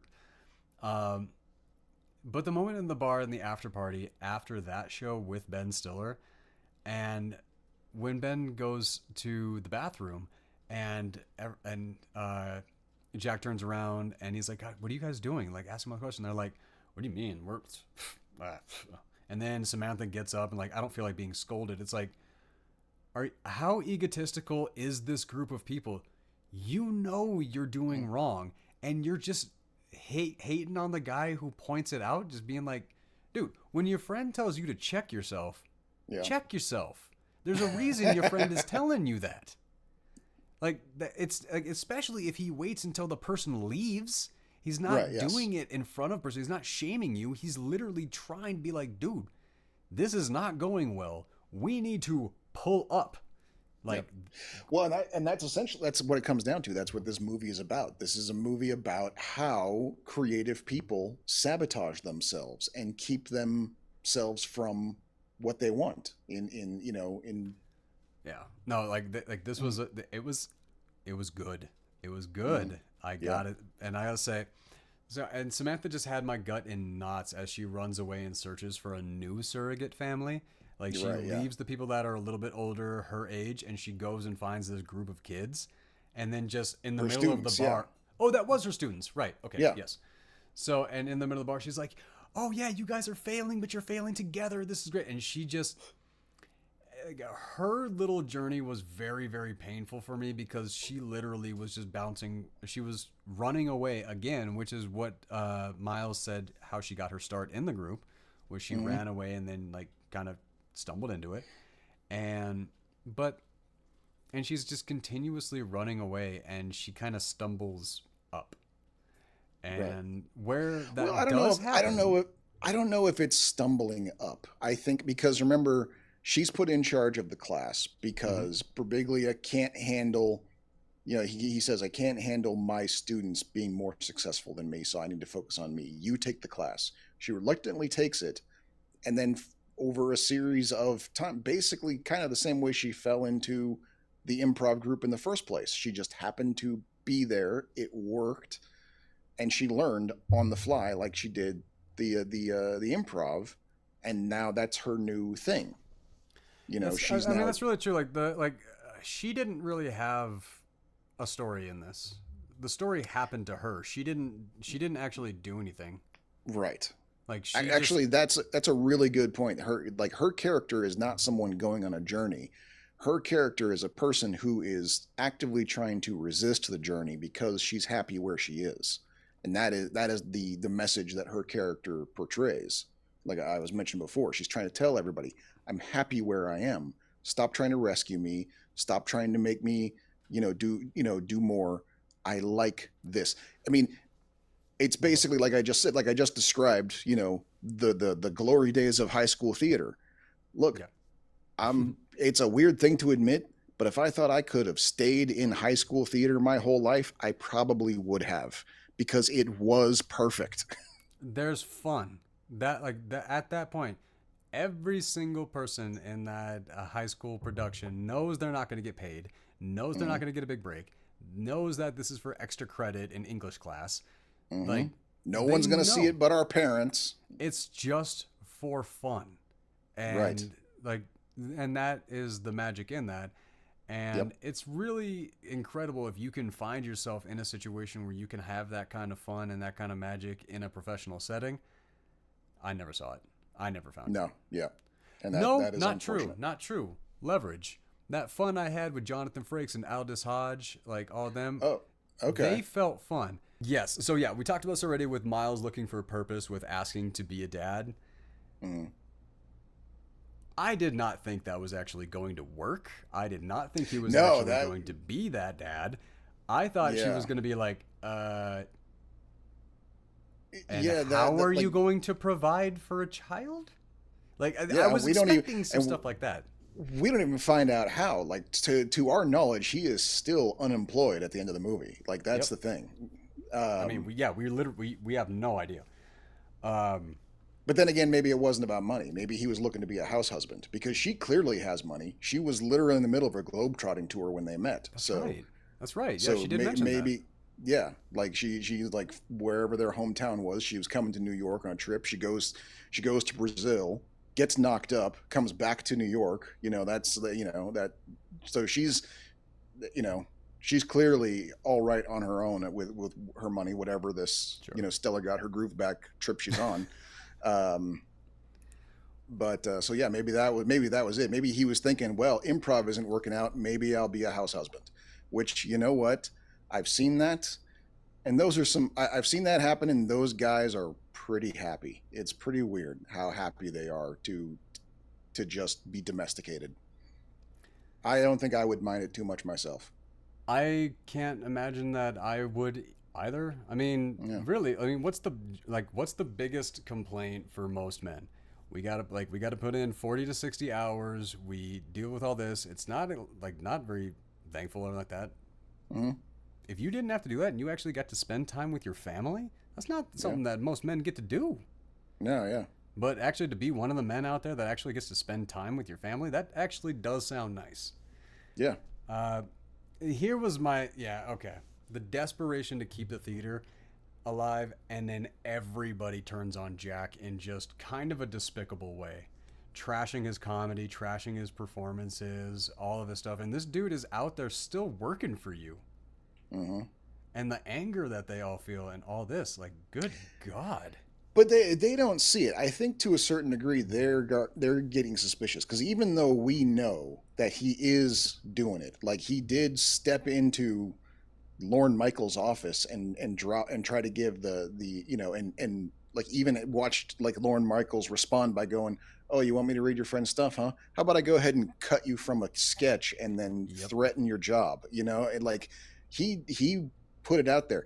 But they didn't see that. They didn't see that scene. They didn't see that happen. So when they don't get a job, when they hear nothing back, in the back of their minds, they're all thinking he's bullshitting us. Yeah. He never tried. And Like that's when Birbiglia's going off about his hat, and like you yeah, sell out, you don't even see it, and then like you just yeah, see like how much Jack is trying very, very hard. He's like, I'm doing everything I can. You're lashing out on me, and I don't know why. right, But yeah. realistically, he definitely knows why. Like he knew how petty Miles was the entire time. Which he knows the only thing he can do to make up for this is to quit the dream job he was just given and going back to being one of them, Yeah. which he almost tries to do by even making a guest appearance over at the show. After he's already become popular, he goes back to doing improv, trying to get Ben Stiller to come see the show, so, and all that still, but it's not enough. The only thing that would make him right in their eyes is if he deliberately sacrificed the one thing that was making them all jealous, and that was the fact that he had actually gotten onto the show that they all wanted to be on. Yeah. No, just unbelievably ridiculous. So this whole point, like when they see that Jack used that orphan skit on Weekend Live, Hmm. and it pissed them off, it's like, you guys didn't own that. I don't understand. I don't know. That is something I didn't really quite understand. That was not a copyrighted thing. That was not a trademark thing. That wasn't something they sat down and wrote and No. like after they performed, like, we're gonna do something with this. They did it once. They moved, and then they moved on with it, and then, which literally every single artist that, I mean, when we write, that's what we do. We Yeah. take things from the past that we learned, that we experienced, that we did, and Oh. then we incorporate it into our art. This is literally what any one of the them would have the done. number of bits that I have written that were literally stolen from conversations that I had from people, yeah, maybe marked up a little bit to make it funnier and make it flow better, but yes, no, I have absolutely cribbed real conversations into dialogue. Yeah, I so mean, all of ev- like every well, Miles, every right? writer, yeah, Every writer has stolen a friend as a character. All That's a right. very good point. So here was where I had some struggle. Every single person bails on Samantha, and she goes full commitment. I'm in a Yeah. well, and she starts doing her one woman show. And what I didn't have a problem with that. I thought that was very powerful. I really felt that. I felt like I was like, go get it, girl. Right. Yeah. Last Finally woman owning standing. herself, and there is a lot of power in that. Mm-hmm. And then she's like, maybe I belong in a well.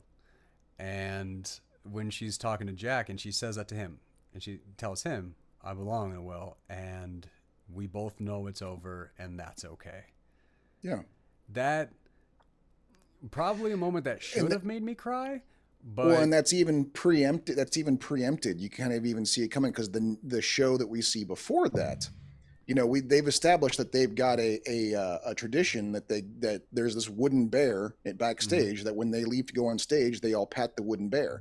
But as the place is being taken apart for whoever's buying the theater after they've been kicked out, that bear's gone. And everybody's walking past where the bear was, except for her. She's standing there staring at the space where it used to be.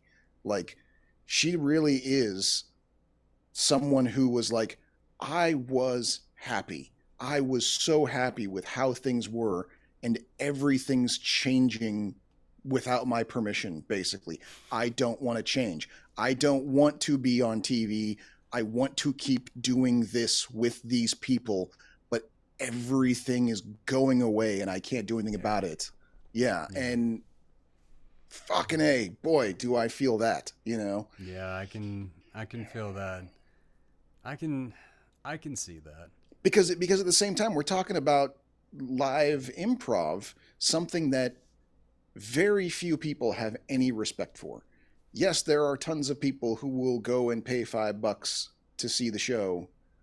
Yes, it's a wildly popular medium, and like every TV show starts their casting and their writing by checking these places out. Like, this is a big deal, and yet at the same time, there is almost no respect for it. Everyone treats it like kindergarten. Unless it's Broadway. But yeah, I mean, that's the thing, is like, people treat the improv performance like it's supposed to be your day job or something like that. Like, it's supposed to be the starting point. No one's supposed to stay there forever. And if you do, you're a loser. You don't have it. You can't hack it. You're stuck in theater kindergarten for no reason, except in her case, she was happy there. She didn't want to go anywhere else. She had no reason to go anywhere else other than the fact everyone keeps telling her she needs to. Yeah. And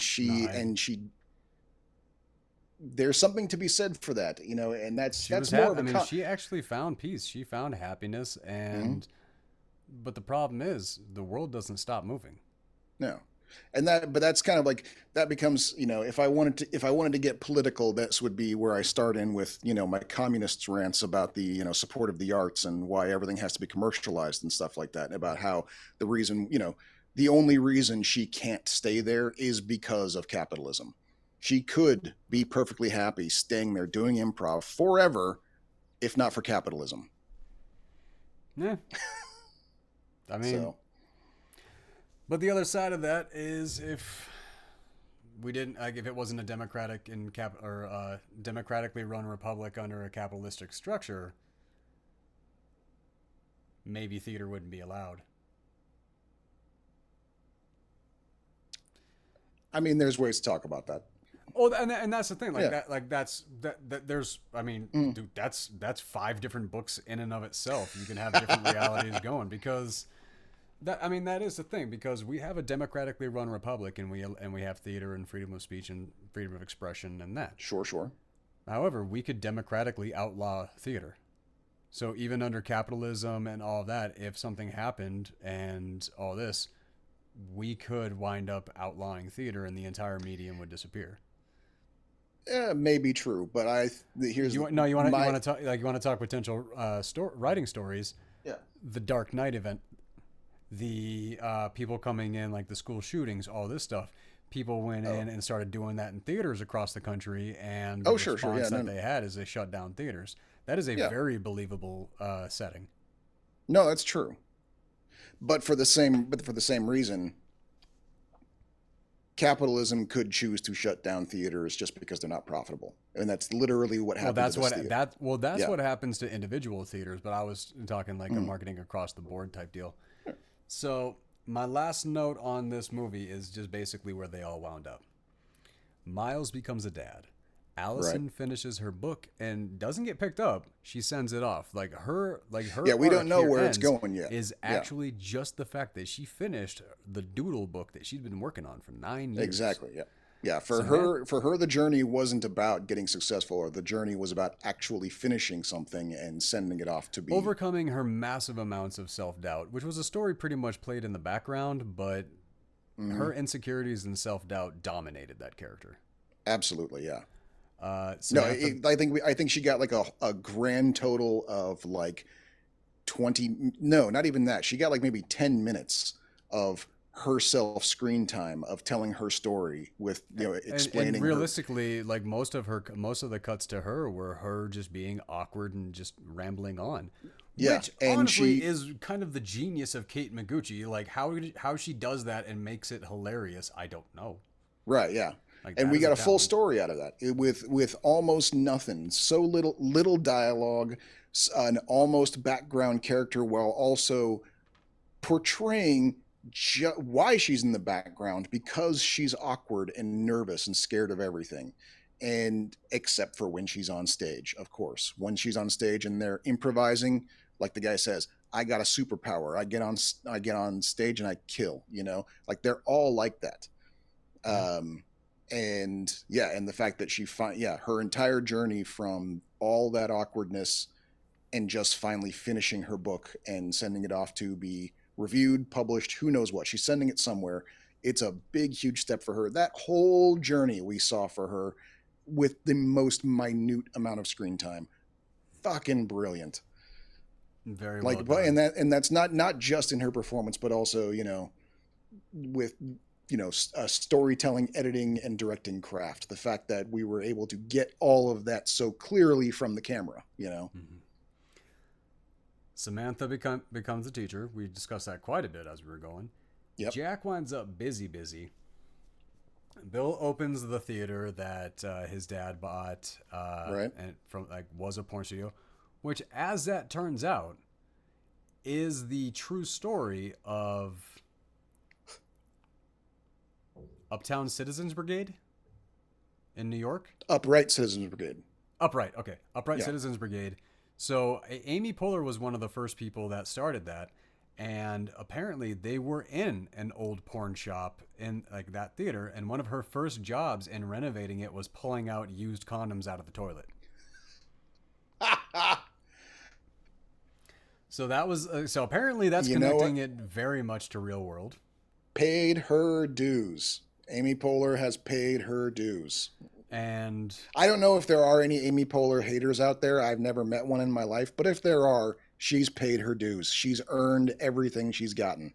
Why would you hate Amy Poehler?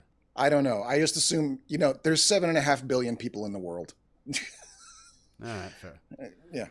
8.5 now. Oh, right. Jesus. We got to stop fucking. It's going too far too fast. Let's see. Then Lindsay becomes a writer on Weekend Live. So actually two people garnered success in the direction that they wanted to go. Yep. Which I like that. I can't call it unrequited love between Samantha and Jack, but that moment that they had at the end, like that was painful. I felt that. Yep. So I'm putting this on the have you seen this list, because if you're an artist, this is a must watch. If you're not, absolutely, I don't know how you're going to feel about this. It would be that would be really weird to know how this is taken by someone who has never been involved in the arts. Yeah. I talked to my cousin today. He said he saw Don't Think Twice. He said it was a tearjerker, and he's a truck driver. He's never been involved in the arts. Okay. So and he had seen this. I'm he impressed. had seen this. This is kind of an underground movie. I'm impressed that he's that well versed.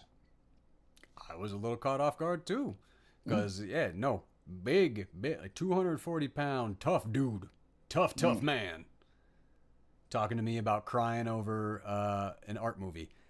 I gotta say, I give the dude a lot of credit. He's got more sides to him than I realized. Fantastic. This is also a new cousin. He married my cousin, so okay, all right. I haven't known him my whole life, so I'm still learning more about him. But I gotta say, seems like a pretty good man. Yeah, I'll give him that.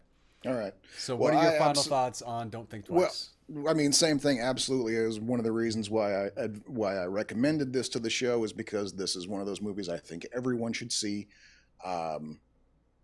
It's if you are a young person, in school thinking about getting into a career of the arts, this is a cautionary tale. Like it is.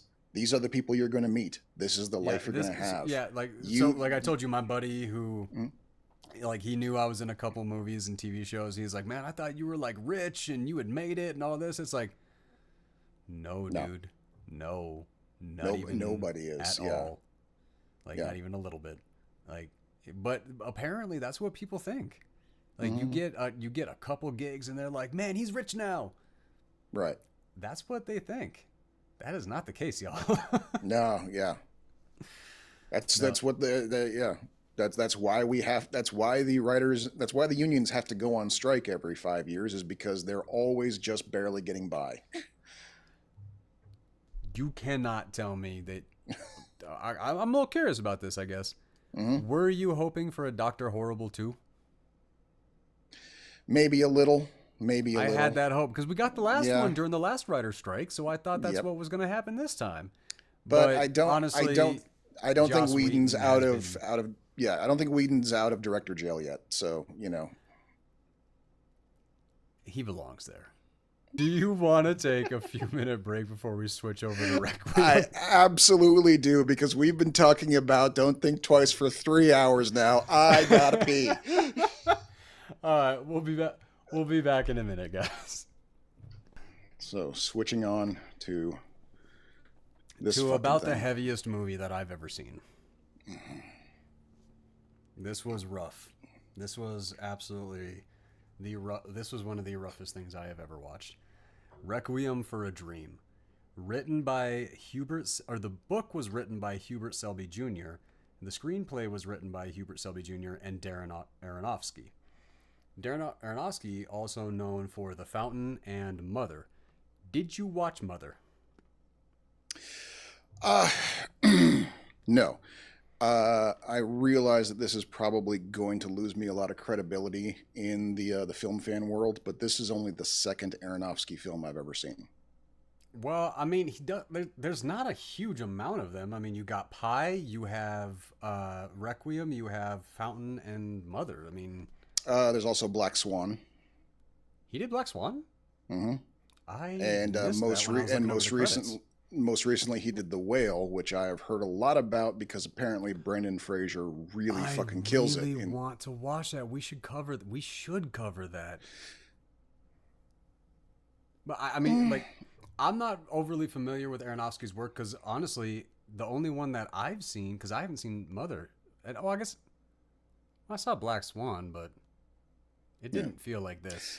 I saw Pi, and that was the only back when it first came out on not in the theaters. I saw it on home video, so probably about this was the 90s, so it was probably about a year after it came out on in the theaters. So I remember reading about Mother, and the reason I never went to go watch it is because everybody said it doesn't make sense. And then there were the film snobs that were like, no, you just don't get it. And then I read that the writer basically wrote the entire story while he was hallucinating from a fever dream over a weekend. So this movie doesn't make sense, or Mother doesn't make sense. It is literally the interpretation that the writer and director had over a fever dream when he was sick. Right. That is his interpretation over just when he lost his mind one weekend because he was sick. Yeah. The movie doesn't make sense. Anybody who says it does and tries to defend it and go into all that crap, You are literally making crap up. You have That to shut up. yes, that is my, like I said, this is only the second Aronofsky film that I have seen. I have heard people talk about him as being some sort of brilliant deep director. I Oh, was planning on seeing Black Swan someday, and I wanted to see The Whale. But of course, that's the thing, is like people do talk about how they're very good but very hard to watch, and so they've always been at the bottom of my to-do list because I knew I would have to be in a very specific mindset to see them. yeah. Now that I have seen this, and I also attach it to what I saw when I saw Pi, I have come to the conclusion that Aronofsky is actually full of shit and is actually a terrible director, and I don't understand why anybody. I am 90% sure the only reason anyone claims to like this movie is because they think it makes them sound smart. This movie is what. Yes, Requiem for a Dream is what dumb people think smart people like. That is what this movie is, 100% from beginning to end. And I'm willing to bet money that the book that it's based on is the same way. Because Requiem for a Dream, that is the most check out how fucking deep I am title I've ever heard. Come on, people. Come on. But the title makes sense though. Barely. You know what? Here's the thing. The whole movie, like the score for the whole movie was basically ran off of a string quartet. I can't remember the name of it, but the Requiem for the song was like, that is a major thing when it comes to music.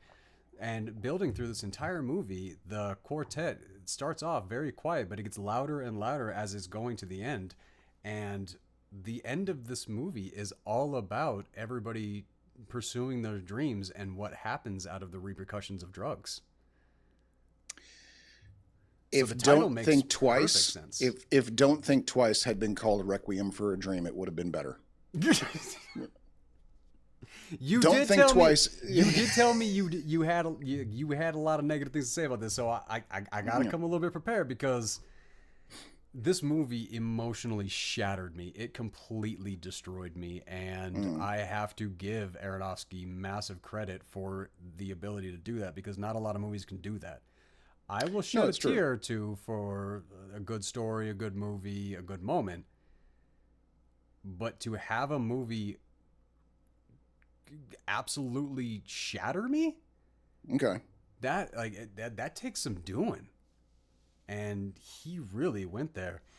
Also, it's like I said, the screenplay was written by Hubert Selby Jr., also wrote the book, and Darren Aronofsky, also directed by Darren Aronofsky. Starring Jared Leto, Ellen Burstyn. Oh my God, Ellen Burstyn. She did bring it. I'll give her that. Yep. Oh my God. Jennifer Connelly and Marlon Wayans, with Christopher McDonald, Mark Margolis, Louise Lasser, and Marcia Jean Kurtz. Now, and the writer of the book had a cameo in there too. He did. He was one of the prison guards. Yeah. Yeah, he was one of the prison guards. Thank you. Yeah. The opening sequence, "Juice" by Tappy, and just going into that real quick. I just want to say this about Christopher McDonald's performance in this. One day. Christopher McDonald showed up, and most of what he did for this film and just ramping up the crowd that they had on that stage, Christopher McDonald showed up and did most of that improv. And at the end of his one day on set, everybody in that audience stood up and gave him like a 6-minute standing ovation because of how entertaining he was. Sure. Yeah. I believe that. Yeah. He plays an asshole all the time that you kind of forget that he's probably not one, and he's like a very talented man. But that was one thing. So I wrote this at the very beginning, just how uncomfortably scary and triggering the mother and son relationship between Harry and his mother is. Like, I didn't realize the entire movie was going to be a hardcore trigger. I didn't know that, because I when I saw this movie when I was younger, I was a very young teenager. Sure. And I didn't Aronofsky said that he filmed it like a hip hop music video. Like, that was his intention on this. The rush, the drive, the distraction, like a lot of this, and the I guess I kind of see some of that. Yeah. So the average movie at this length has between 700 and 900 cuts. This movie has just north of 2,000. It was specifically chosen to have that, to like remove any sense of peace for any audience member watching. Selling the mom's TV to get a fix, and then the mom just casually showing up later to buy the TV back. And even Margolis, his character, he's like, "Why don't you do something?" She's like, "Why don't you call the police?" They'll straight out. She's like, "Well, he's all I have." Like, oh my God, dude, there was a lot of pain in this.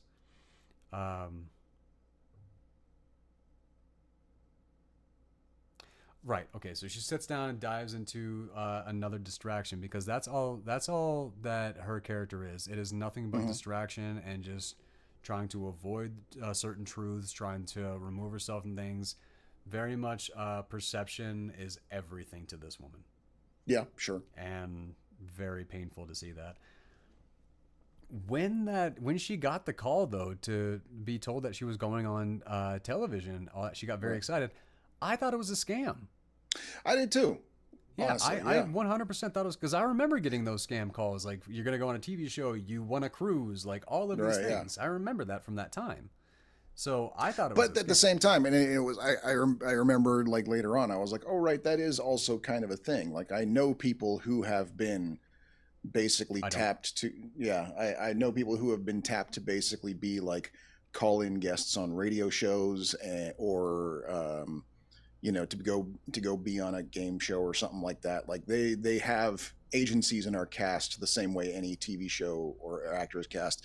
Sometimes, like, the theory is that they're supposed to be collecting life stories. It's like, hey, I heard that you lost your kid to the state or whatever. Can I, do you mind if I shop you around to the talk shows to see if anybody wants to tell your story? That in theory is the idea. Is there are agencies that do that. I had no idea. Yeah. I know people, though, who were in agencies that told them to flat out lie. That basically said, you're going to go on this show and you're going to say you're this kind of person, just make up a story and do this. This is just for, I don't know if the show knew that they were being conned or not. But yeah, they like, you can't actually be for sure that, if you're listening to a radio show and someone calls in and it's just like, yeah, I'm trying to figure out I think my wife cheated on me and this or that happened and I don't know what to do. Like, there's like maybe a 50-50 chance that person's a paid actor, and there's no way of knowing if the host even knows that. Wow. No, that's not something I ever knew anything about. Yeah. So the romance between, like, Jennifer Connelly and Jared Leto, like, these two, like, you want to root for them in their romance, but no. They're just a couple of dicks. Yeah. Like, they really suck. But that slight montage going right into with the mom and how she's going to get the how she's going to get good for TV, and like going right into the drug trips with Jared Leto, Jennifer Connelly, and Marlon Wayans. Whoa. One thing I really appreciated, you rarely saw them high. Which Aronofsky, that's the goal that he wanted to with this film. He wanted to show why they got high. He wanted to show the results and the disaster of and the repercussions of using drugs. But he didn't actually want to show, like, that's why every time it was like getting injections, except for one time when he injects into that black site. Right. It was those those insert shots. Right. Almost exclusively through. Plus, the word heroin was never mentioned in this movie a single time. No, they never actually say exactly what the drug is. You just kind of assume it's heroin because of how they're prepping it. Yeah. But that's for the three of them. The mom's on uppers. Right. She's on pharmaceutical speed, which, this takes place in the 70s. And yes, at the time, there was a major problem with doctors overprescribing speed as a diet pill. That was not even just, all the way up through the 90s. Oh, that's true. Yeah, it did go on for a while. Yeah. Yeah, that's something that a particular member of my family was messing around with, and yep. Didn't go that bad, but It was yeah, you Which definitely again, noticed that this family member was moving more than they usually do. They were like very erratic. Like mhm. no, like like that's what dude, this hit. Okay. Um right. Oh my god, when she's dyeing her hair and going through all this, I'm sorry. My biggest laugh of the entire movie, which there weren't a lot of laughs in this, Mm. but when she's looking at the lady, she's like, "It's red. I mean, it's red. It's red." Like the way Yeah. that she keeps going, she's like, "Okay, okay, That it's was red. yeah. It's red. If this Okay, is if right, this is red, what is orange?" right, yeah. I That was a good that was line. Yes. that was a very good line. I thought that was incredibly funny. Um, the split screen as Leto and Connelly are talking to each other and like feeling around the belly button and like they weren't touching the sensual body parts, but that was an incredibly sensual scene. Now we have See, that scene annoyed me for exactly that reason. The split screen thing annoyed the shit out of me. the split screen aspect of it annoyed me because it literally just was screen and screen. There was no mixture, there was no editing effect, there was no nothing like that. It felt like basically how you and I are lined up right now is Yeah. pretty much how that is, and it bothers me how you and I are lined up right now because I wish I had something. I wish I'm trying to figure out something to do there, but I don't have that skill set. I don't have that. Right. I'm not a visual And artist. neither does Aronofsky, apparently. So Okay, I will say like okay, so that how it was set up did bother me. What was happening and what I saw during that and the emotion that I felt that like, it the got me. actors in this movie brought it. The actors, any value this movie has is in the performance of the actors. But even then, I'm kind of like, I feel like I don't know. Like it's not. I don't want to say. I mean, knowing actors, having once been an actor once upon a time, I don't want to blame the actors for for picking a bad movie to do. But I spent a lot of this movie going, come on, Jennifer, come on, Marlon, what are you doing? Come on, you're better than this. Wow, man. Okay, okay. When I I'm didn't say it's about to Jared Leto. say- He absolutely deserves this fucking movie. Yeah, I'm not a giant Jared Leto fan myself, but I'm just all the way completely 100% in disagreement with you. This was Okay.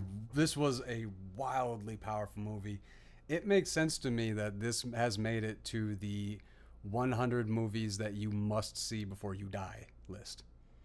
That does make sense. This is not an enjoyable movie. This is not a fun movie. This is a real movie that really actually goes into the actual reality of what happens in these moments. And that's not real shit is not comfortable. Real life is not comfortable. The journey that these four characters go on in this movie is the four results that you really wind up with when you when you enter a world of hardcore drugs. You want like Marlon winds up going the repercussions of a criminal. He winds up in the prison reform system. A mother winds up with the psychological damage that is permanent.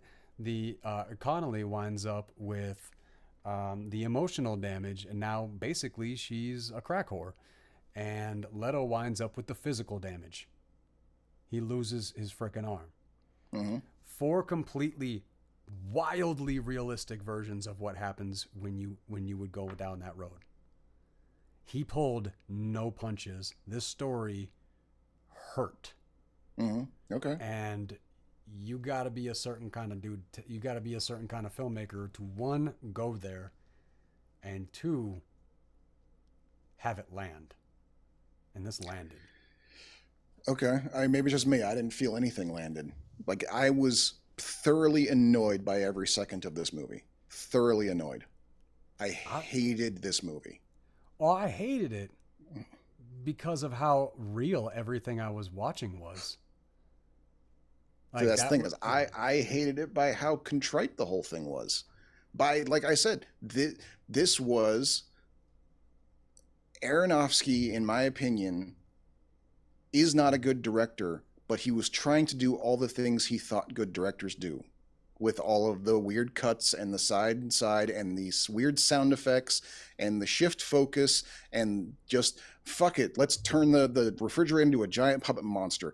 This was all Well, I mean, just that was a hallucination. I mean, yeah, but just but that's yeah. kind of the like this reminded me of, you know, first year film school, of everybody who thinks that they're gonna be the next big thing, just pulling just jamming as many camera tricks in as they possibly can because they think that's what makes the movie. That's what this I do felt understand like. where you're coming from with Aronofsky, because I've heard a lot of good things about The Fountain. I did not like that movie. Like, Didn't see it. eh. Um, so when Harry is pitching opening the store together with Connelly, and they're having that moment, that back and forth, he has the motivation. He's like sweet. He's encouraging. He's there for all this stuff, and you kind of see like where there could have been potential, what his mother is latching onto. But all the way back to the photo of him graduating high school or college, I don't know which one it was. He what Jared, like how he was in that photo, he looked like a very disturbed young man. Mm-hmm. Yep. But then again, you know, Jared Leto is kind of a very disturbed man, so kind of fits. When the mother is like looks down to her stomach after starting the diet and it starts growling and she goes, "Stop it." That was wildly relatable. Okay. Like, yes, I've never been on a diet, but I've been so broke that I can't eat. So, yeah. like, that was a little bit relatable. I felt that because I remember just like having hunger pangs and my stomach growling and just being like, dude, shut up. There's nothing I can do about this.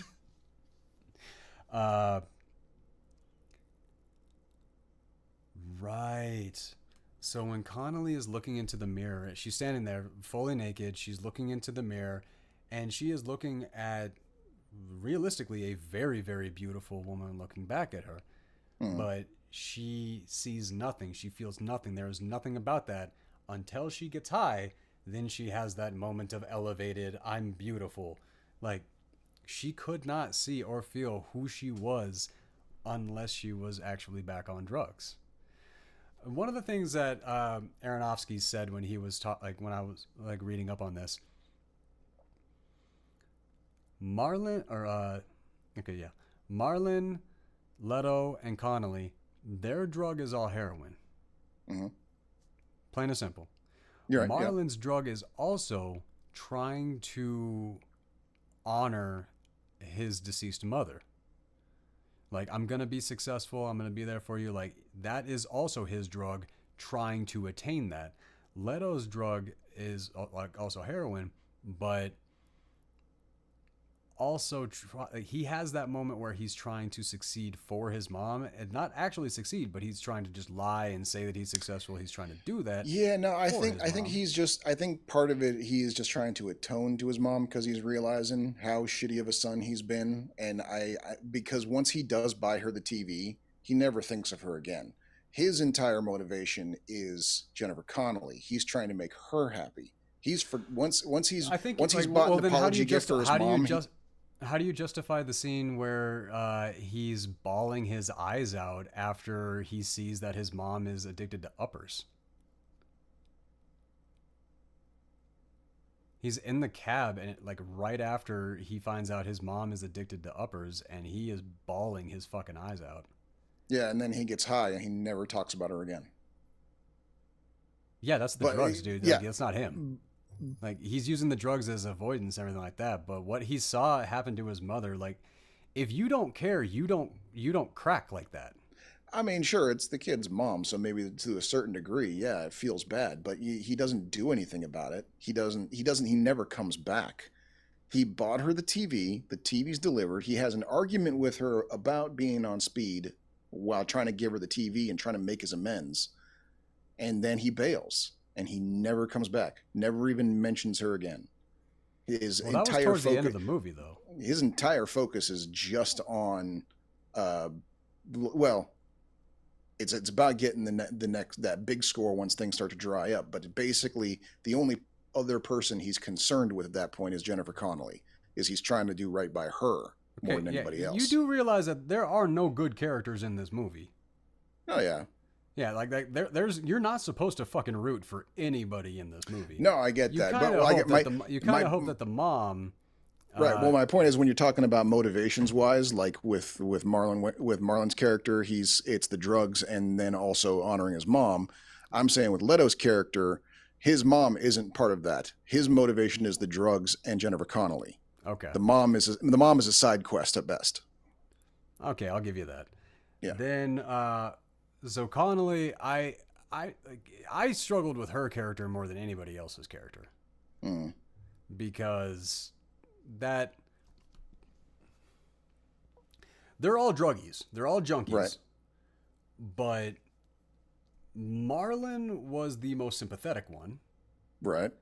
Leto, he was just kind of in the movie, which is weird because he was kind of the star of the movie, but he was the character I kind of cared the least about. Sure, yeah.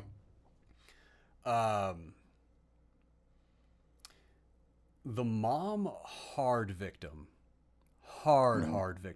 Essentially, the mom is the story of the current opioid crisis. People go for surgeries, for pains, for like all this stuff, and they basically wind up addicted to legal heroin. Right. And then when they can't get the prescription, XYZ happens.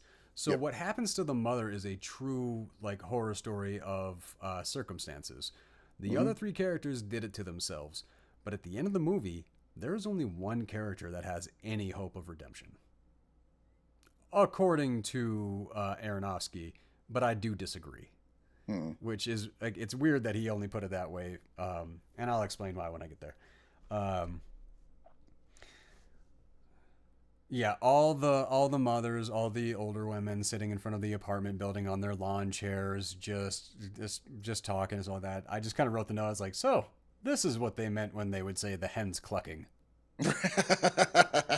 Yep. Because that was pretty friggin' accurate. All like the funky hairdos, bunch of stuff up, super colorful, and just out on the road, just out talking. Oh yeah, nope, yeah, I've seen that before in in my family, my mom's family in Idaho, and all the ladies in her generation all in a row. I'll just be in, what's going on over there? What are you doing over there? Yep. No, I can see that. But I did think it was really cute when all the old women kind of walked to the mailbox together to send the letter off. That was a moment that I just thought was really cute and kind of like, that was nice to toss in there. Harry's hallucination about the pier. Remember this one? Oh yeah, yeah. And which goes with what I was saying before. He was trying to reach Jennifer Connelly, so that's where his motivation was her. Yeah. I don't want to get into this until the end because it literally is the very final thing that the mom is talking about, like, in the very final thing that she has. Like, where you say that he doesn't really care about his mom and things like that, when he goes back there and he is sitting there and he's lying to his mom about the job, about the girl, and about how good things are going and stuff like that, that is literally all his mom cares about. He is going there, lying to her and giving her everything. The only things that she is asking for is that he is happy, he meets a girl, he's got a job, and he goes up there to show up and tell her, like, hey, these, like, everything that you want from me, that is what's happening, and things are going so well. I'm gonna get you another TV for all, like, for schlucking it around town and everything like that. Like, if he didn't care, he would never have even shown up to do that scene. And that's fair. I'm guessing the reason that he never showed up again is because he hit that trip down to Florida and he got pinched on the way down. But just showing up and even giving your mom, like, even lying to your mom to tell her what she wants to hear to make her happy. Well, I mean, that wasn't, no, it was a little that's a junkie's version of caring.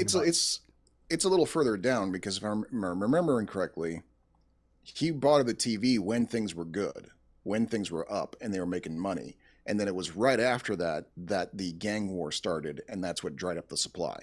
So him going to her place to buy the TV, that was almost right in the smack dab middle of the movie, I think, if I'm remembering correctly.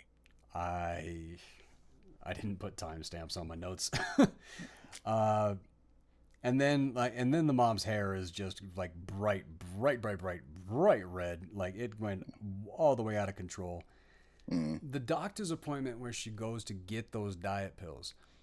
Apparently, when he did that scene, Aronofsky told him, like, the only direction that Aronofsky gave him was you're not allowed to make eye contact with her. Yep. Like, that's it. That actor said that is one of the most difficult things that he's ever done. Going into a scene and not making eye contact with your partner at all.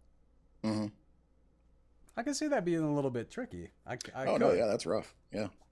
But yeah, that was the most noticeable thing about the scene was the doctor never looking at her at all. Like even like not even just not making eye contact. He never, like in the first scene that when she gets the pills, he doesn't even look up from his clipboard. Yeah. And then in the second scene, when she goes back, they played with the focus there, so you can't really see what's going on. But it's kind of the same thing. He does go to the desk a little bit, but he basically never even looks in her direction for the whole conversation. But yeah, like was not like that was a bad doctor. Yeah. So the drug dealing, going. Where they hide the money, I thought like when they showed us where they hid the money, I thought that was setting up a scene for later on in the movie where they would go find the money and like it would be empty.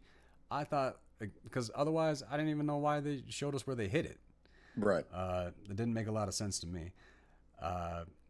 Then the designing is going, getting the store space, like things are like on the up, like that's where it's going.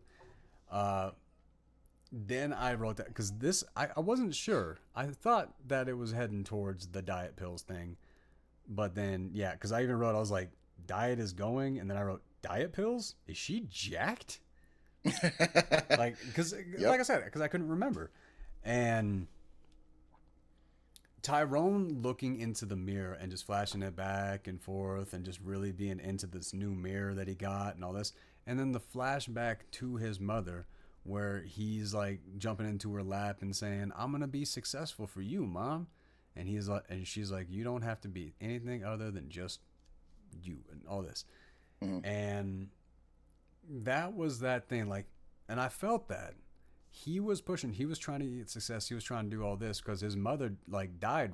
I felt like it seemed like it was somewhat recently, and that seemed to be his primary motivation, which I was all for, and it made a lot more heartbreaking.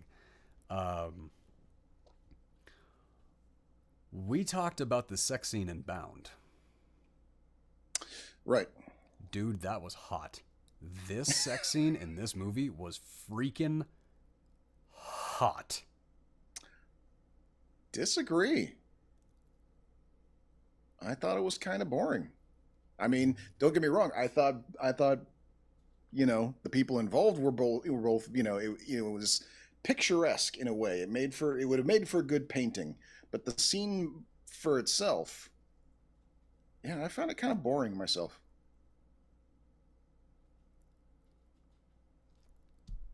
All right.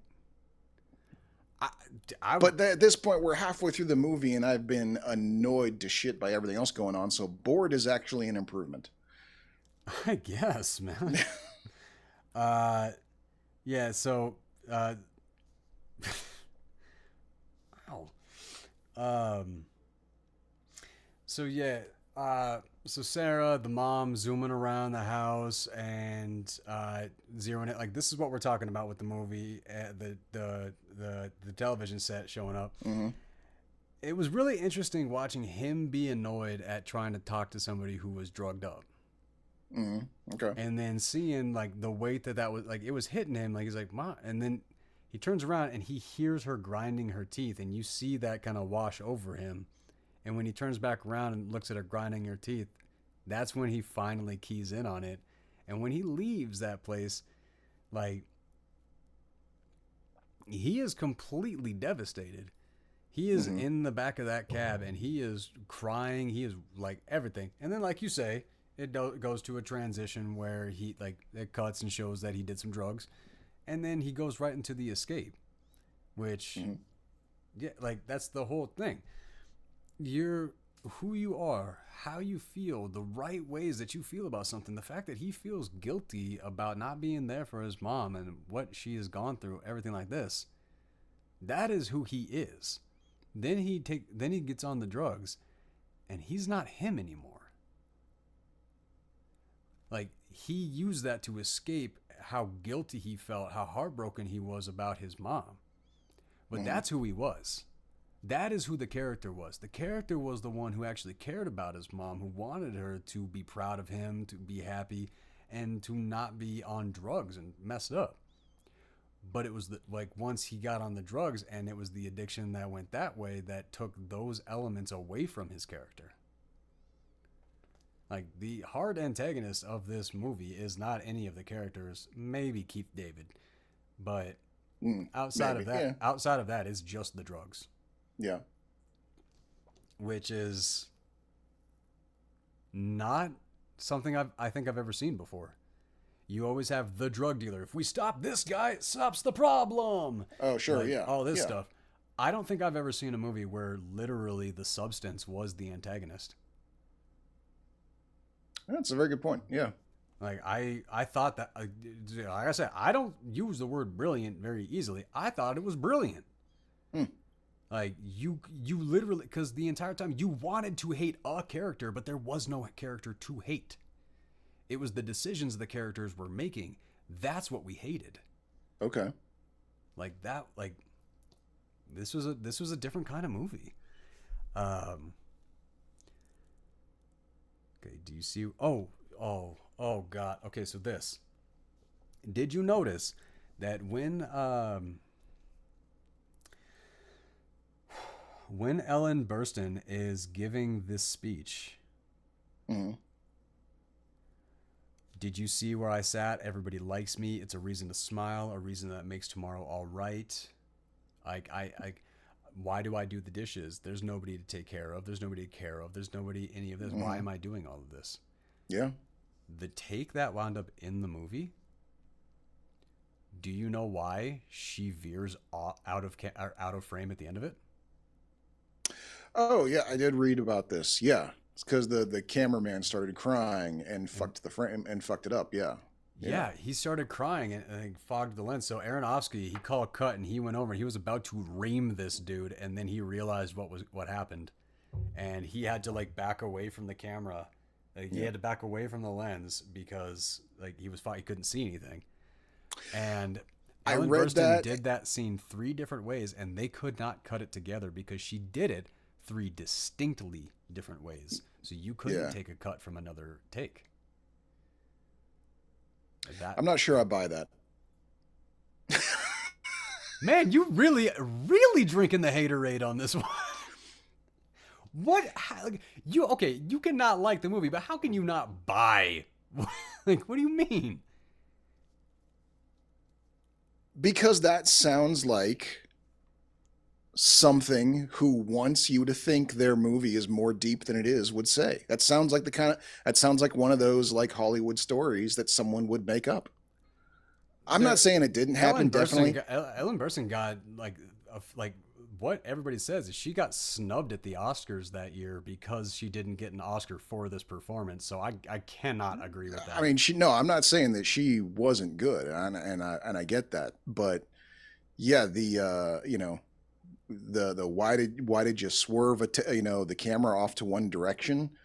It's because the cameraman was crying and that was such a good take and we had to do, it's like, no, he's full of shit. He told the cameraman to swerve because he thought it would look cool, because that's every single thing he did. His only motivation is do this and it'll look cool. That was his motivation for every shot. Here's why I'm going to disagree with that, and here's why I'm going to disagree with it so hard.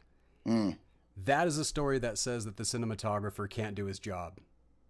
So the cinematographer opting into, yeah, sure, let's say I'm so unprofessional, I can't keep my emotions in check while we're filming the scene. That doesn't make any sense. Did he confirm the story? The guy's name is attached to it.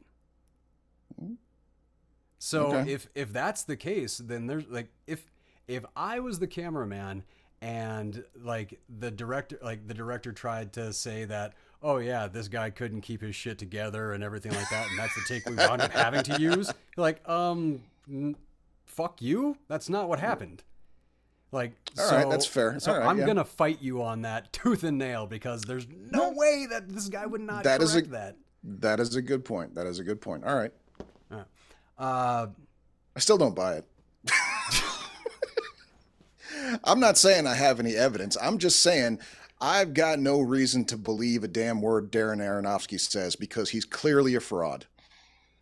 and the guy can't have movies as critically acclaimed as they are, and be. I mean, No, I because don't know this is where you're what coming dumb from with people this. think smart people like. People pretend to love this movie because they think it makes them sound smart. No, dude, I am saying that I don't know if I'll ever watch this movie again, but I will say that I loved this movie.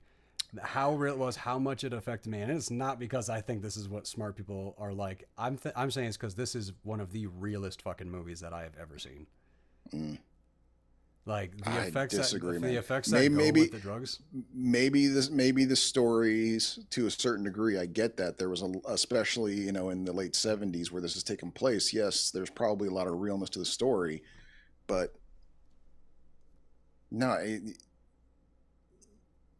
the directing and the editing on this was so goddamn annoying. I can't believe anybody took this seriously for It 5 minutes. jarring, but that was the goal. He did like that. He intentionally, he said that as he was going into this, why there were so many cuts, why he went with the hip hop film style, to set the audience to be at a position of unease.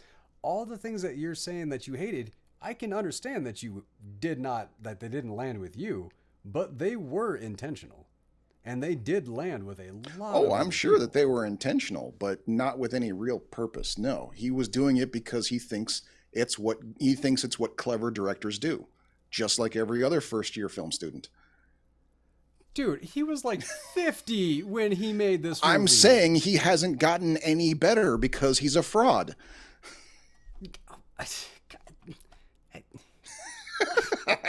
I mean, At least not by then. I realize this was 20 years ago. Maybe he's gotten better now, but I don't have any no, faith this in is it. one of his last movies. Requiem for the Dream? Or no, that was I'm crossing some stuff because I'm really getting tripped up over here. Like, let's see. All right, so son of a bitch.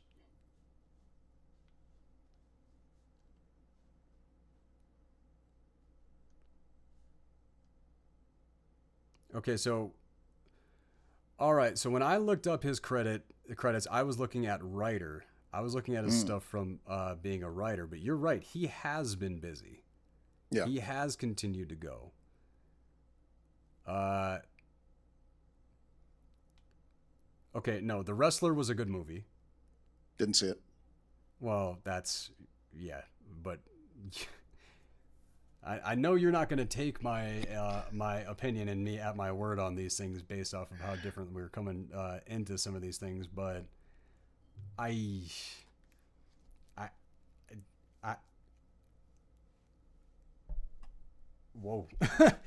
um the hit on Brody and Tyrone, Mm, or the hit on Brody and then Tyrone getting pinched, and having Leto show up to bail him out, and then he's wearing a mask the entire time, like a right. ski mask the entire time.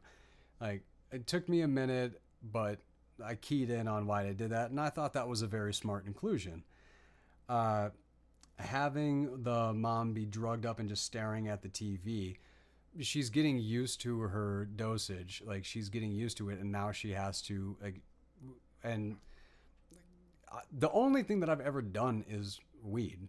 I've never even tried any of the other ones, because when I was a teenager, I found out that when you do meth, it takes your dopamine levels, and if your dopamine levels sit at like an 8, Right. right?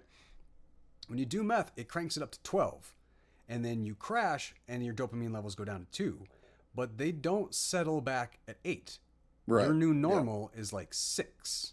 Yeah. So you have to do meth just to feel like you did before you did it the first time. Yeah. I think the way I heard it explained, and I don't know if this is for sure true because it was, you never know what's true or not when you're getting information. Like the DARE program made me not trust any of this ever, so I'm not 100% sure. The DARE program just told me where to go get it. Right, yeah. But from my understanding, basically what it is that it literally blows out your dopamine receptors. That's what it is. They get so overflooded with dopamine all at once that they shrivel up and become like half as good as they were. And that's why all that happens. So... But I mean, as I've aged, I've seen people on cocaine. Holy crap, dude! I was doing karaoke down in L.A. one night, and I went to the bathroom, and like on the way back, somebody was like, "Hey, man, you did really good with that song. You want some cocaine?" I was like, my mind was blown. I was like, "There's no way you're that casual about this." And I just kind of, I was like, "Nah, man, I'm all right. Thanks though, because I'm still my Midwestern self." So I had to thank him for offering me drugs. Well, that's the shift. Now that weed is legal, we need a new check out how rogue I am drug, and it's become cocaine. It was cocaine back then too. For the rich rogues. Yes, that. There you go. Pot, that's poor people's drug. Cocaine, that's up. Meth, also poor people drug. But which is weird when you think about it. It's just cough medicine, like heated up to us. I actually don't know. I really don't. But the first neighborhood that I lived in when I moved to Colorado, a meth lab blew up across the street at like 4:30 in the morning. And we all went outside. And after a few minutes, we all just kind of went back in. We're like, why is no cops coming? And then we all just kind of realized, we're like, oh, because wherever that sound came from, nobody wants the cops to be there. Okay. Night, guys. Like, no, it's everywhere. It's ridiculous. But if this movie would have been taken place closer to today's date, it would have been about meth. Probably, yeah. Like, I feel like that's almost obvious. The drug war is starting, and Mama's going deep. Like, she's doubling up. She's mixing her medications, or not medication, or speed the pills. Pill, or whatever. Yeah.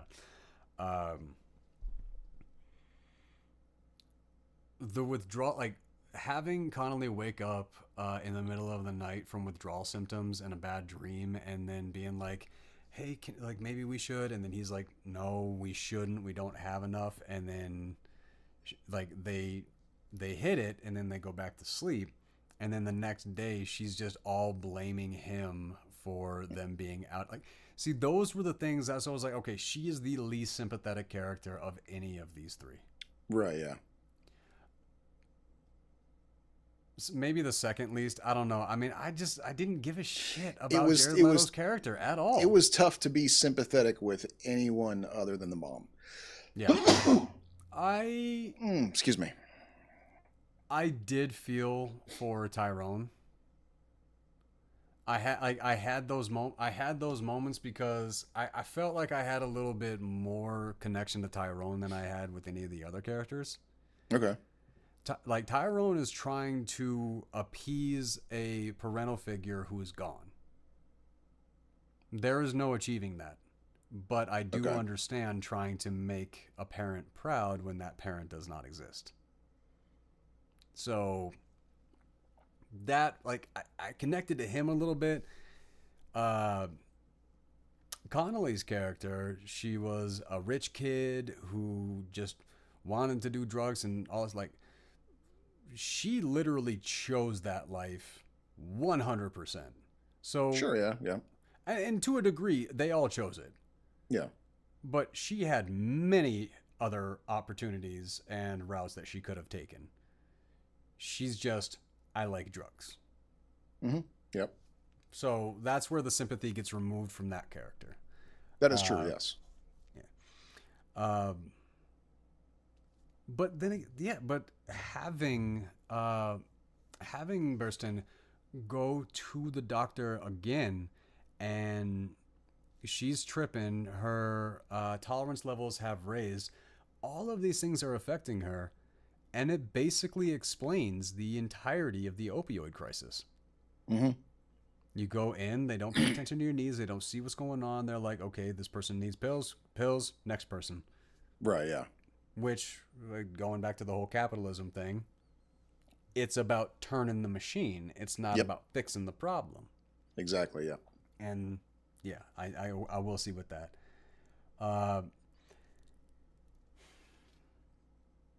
I didn't fully realize that Connelly was a hooker until this moment. Did you? No. In fact, I'm pretty sure. The way I took it is that she, like, when they sent her to basically, like, sleep with her therapist for cash, that was the first time she had done that, and that's why she was so pissed about it. They already had that. They already had, because that was the second time they went to dinner, and she was all dolled up, and she was giving him like the crazy eyes and all this stuff the first time. Oh, so like she was getting cash from him for sex already for a while. You're thinking, okay, yeah. I think it was the fact that they needed $2,000 when she's like, I don't know what I'm gonna have to do. I thought it was like going just really far and freaky. But the fact that they already had them going to dinner and there was no other explanation to the Arnold character than that. Okay. Yeah, I could see that. Well, and I guess it's like, where do you draw the line between a hooker and a rent girl? The hell's a rent girl? Like a mistress. She's your girlfriend that you have on the side who basically agrees to have sex with you as long as you keep paying her rent. That's a hooker. How is that not a hooker? That's a prostitute. You're exchanging goods for sex. I mean, to a certain degree, but it's never like spoken about, kind of thing. Here's the thing. When it comes to stuff like this, there is nuance for people who go, look, sure, I was sleeping with one guy just to get my rent paid. I wasn't out on the streets, and that's different. So it's like, where do you want to draw the line when it comes to sex work?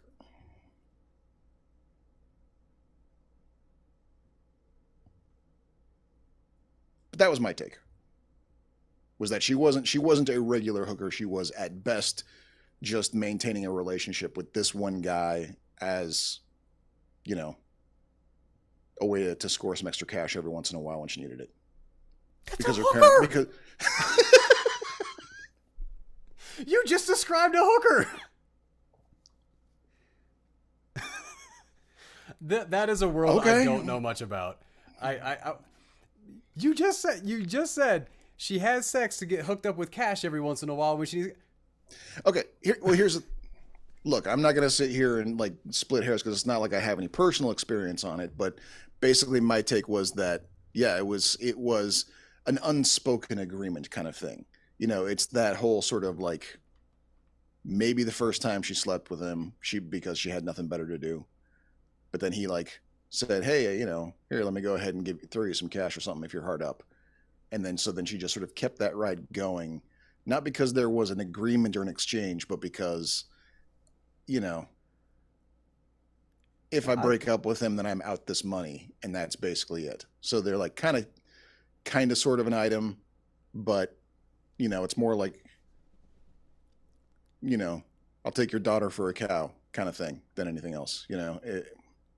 That feels like a reach. I can't see that, but different perspectives. Because I can't see where you're getting any of that information from. That just feels like that was just a vibe, because that they seem like, yeah, because she was going out on a date with him, even though he was supposed to be her therapist, and this was clearly not a therapy session. I mean, and yeah, like, and like right out of the bat, she was like, yeah, mad at him for saying like this, go to this guy for $2,000. Like, she was from the get-go offended by it. Like, literally, like, how dare you suggest I go be a hooker? What was she not offended by in this movie? That's a very good point. Like, she was a garbage character. She gets up in the middle of the night, wakes him up, says, I need a fix. He gives her a fix, and then she blames him the next day. I'm sorry, they're like, rich kid who goes out and trashes her life just to get a fix and then winds up becoming a crack whore with the Black Mamba. What? Like, I get it. I get it. Sure, maybe if I came from a rich background and I didn't grow up poor and all this stuff, maybe I'd have more sympathy for rich people and their problems. But when you choose your problems, they're not problems, they're your issues. No, that's true. Yeah. Like, no, I'm not saying she's a sympathetic character at all. My take was it seemed like that she was upset because he was taking a unspoken arrangement she had with this guy that she probably hadn't even had for a while because she hadn't seen him in a few months, and said, go fuck him for $2,000. And my take on it, she was like annoyed that, how dare you suggest I'm a hooker? That was not, he just happened to be paying my bills while I was fucking him. I am not a hooker, and that was my take. Whether, if you want to say, no, baby, you're a hooker anyway, then hey, that's, that's society, Well, it's just kind of one of those. It's just kind of one of those things. Like, if I was dating a woman or something like that back in the day, and she came home and she had like $500 in tips or something like that from the night of working as a server, right. And then be like, "How did you get this?" "Oh, I went out to the parking lot and blew a dude." Like, you're not a server who got a tip. No. You are now a hooker. Did she request the $500 before she blew him, or did she blow him? Did she blow him because he was in that? And then he went, "That was pretty good. Here, something for your troubles." Like that. What world do you live in that happens? Portland. Even most strip clubs, most strip clubs per capita in the country, my friend. Even in Portland, I don't believe that happens, because like, if somebody's like, "Oh wow, oh yeah, I just got off and I didn't have to pay for it. That's great. Here, have all of my money anyway." What? No, see, here's the thing, though. I remember this because it gets even better. Because here's the thing. I remember dating this girl once years ago. Her favorite book, I cannot remember the name of it, thank God. But her favorite book was literally a story about a woman who was dating an older man, and that older man was very wealthy, and he bought her clothes and he paid for her apartment, and he was never around because he was an important international businessman who only was back home in the country for a couple weeks out of the year. And he really loved her and cared about her, gave her all this money, and never, ever, ever once had sex with her. He just liked her, and so he paid for all her shit. That's what the book was about. This was a romance novel that she liked, where you're gonna tell me so that this is basically Harold and Maude is a red flag for you, but that wasn't. Oh, it was actually. Okay, no, it was. Okay. I remember she told me about this book, and I was like, wait a second. You're telling me that your favorite book is about a woman who is basically in a sex for money arrangement without the sex, and that's romantic to you? and she goes, that flag is more than red. That is crimson. Yeah. That is vermilion. Yeah, but here's in all fairness, in her defense, that was the smallest red flag of that relationship. Okay, once we in between, after the show, I'm gonna ask for more details on this because I know you can't tell who that was on air, but yeah, I want to know. This isn't. She's not anyone you've met. I don't care. I still want the story. Okay, so we just moved past the "is she a hooker, is she not a hooker, she's definitely a hooker" scene, and we're back at the apartment, and the shared shame as they cannot look at one another. Apparently, Aronofsky like that was filmed until the point where they actually did look at each other, but he cut the scene where they look because he wanted no connection in that scene. Okay. That is a good director moment. That is smart. Having them connect in that would have broken that, and it would have cheapened that the sacrifice and the awkwardness that went through that. Having the end of the scene without any connection and having them stare off into different places, good director choice. I have to play devil's advocate for how much hate you brought to this. And I'm not happy that I have to play devil's advocate again. If it makes you feel any better, I liked Grandma's Boy more than this movie. Does that help?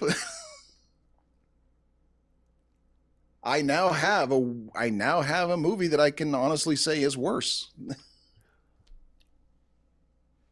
Grandma's Boy's fun. Not really, no.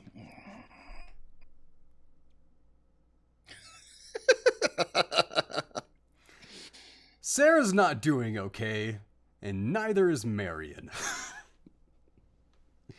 So, going into this, like, Sarah is going deep into the hallucination and the psychological effects of being on uppers and mixing uppers and downers at the same time, because the final pill that she was supposed to take at the end of the night was a downer. So she was mixing her uppers and downers, and that was creating a huge problem in her brain, not just her mind, but in her brain. Right, yeah. Then we get to the Waldmans, grocery store, whatever this place was. I think it was a grocery store.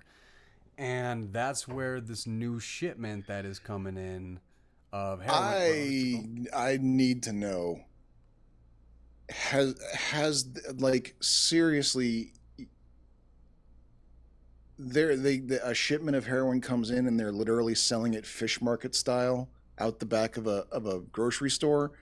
That can't be true. That can't have actually happened. Even in the 70s, man. I mean, come on, seriously. So Aronofsky, what he did is a lot of the extras from that scene and that moment, they were legit junkies.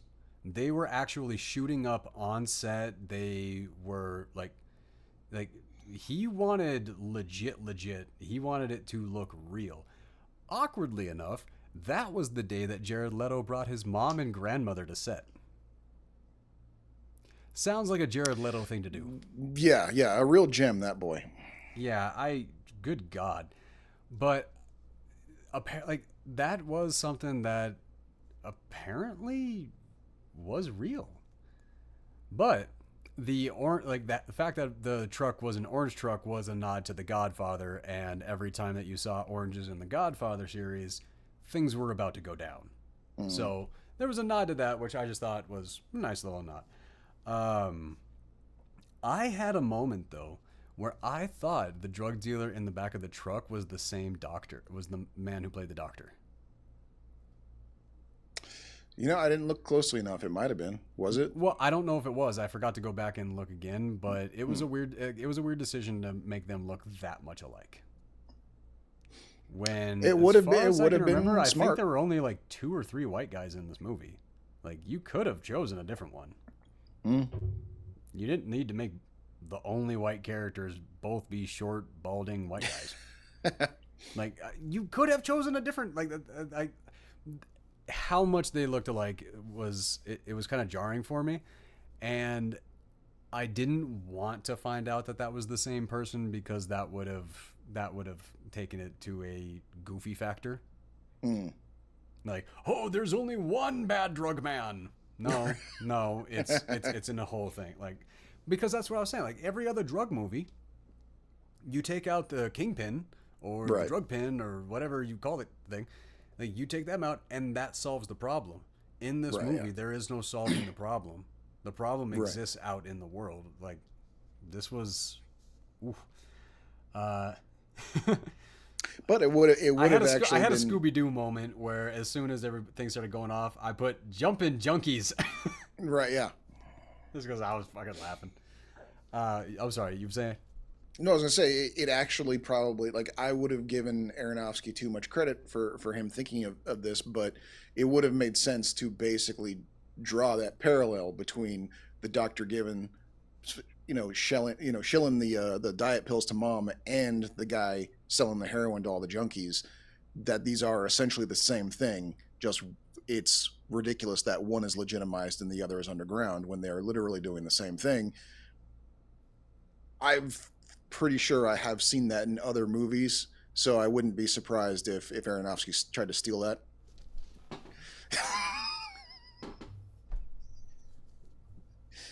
Just like he stole the shift focus scene from Terry Gilliam.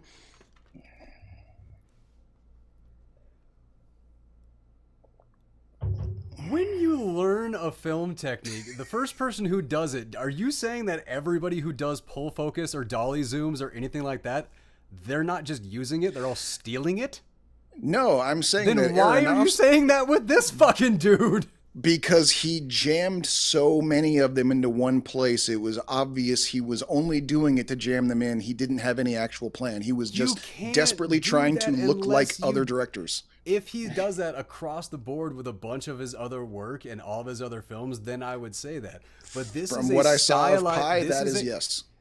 But that's not in Black Swan. Like I said, I've only seen 2 of his movies. When I take what I saw of Pi and I add it to what I saw here, I'm not impressed. I don't see a director. I see a film student trying really hard to look like a director. Well, fuck me. That's basically everything since Jurassic Park 1. Every Jurassic Park movie since then has seemed like Spielberg passed it off to a film student and just try to do what I did. Kinda, yeah. Oh, but this film seems, to me, somewhat singular. So to say that it is something that was like, you can't have something so unique be a ripoff when it's that unique. That's just it. It didn't seem unique to me. That's the issue, is that literally everything in here, it felt like they were literally, it was all stuff that was just jammed in because it's like, I learned how to do this in class today, so I'm gonna force it in there, because I think it looks cool, whether it has anything to do with the story or not. And then he comes up with the explanation later as to why. That's what this whole movie felt like to me. And you know what? Here's the thing. I'm willing to admit that I'm wrong. I'm willing to admit that maybe he actually had intention in all of this. His execution was shit because it felt like he was just doing a hodgepodge of check out how deep I am. The entire movie was just some kid trying to pretend he's Scorsese desperately. That's what this movie felt like to me. Every second of it. It felt like contrite, forced, God damn, I'm so deep. Well, the original version of the movie you definitely would not have liked then. This is a remake of something? No. But what he originally wanted to do is he wanted the main characters to all be teenage kids. Oh, that would have been fucked up. That would have been seriously fucked up. Yep.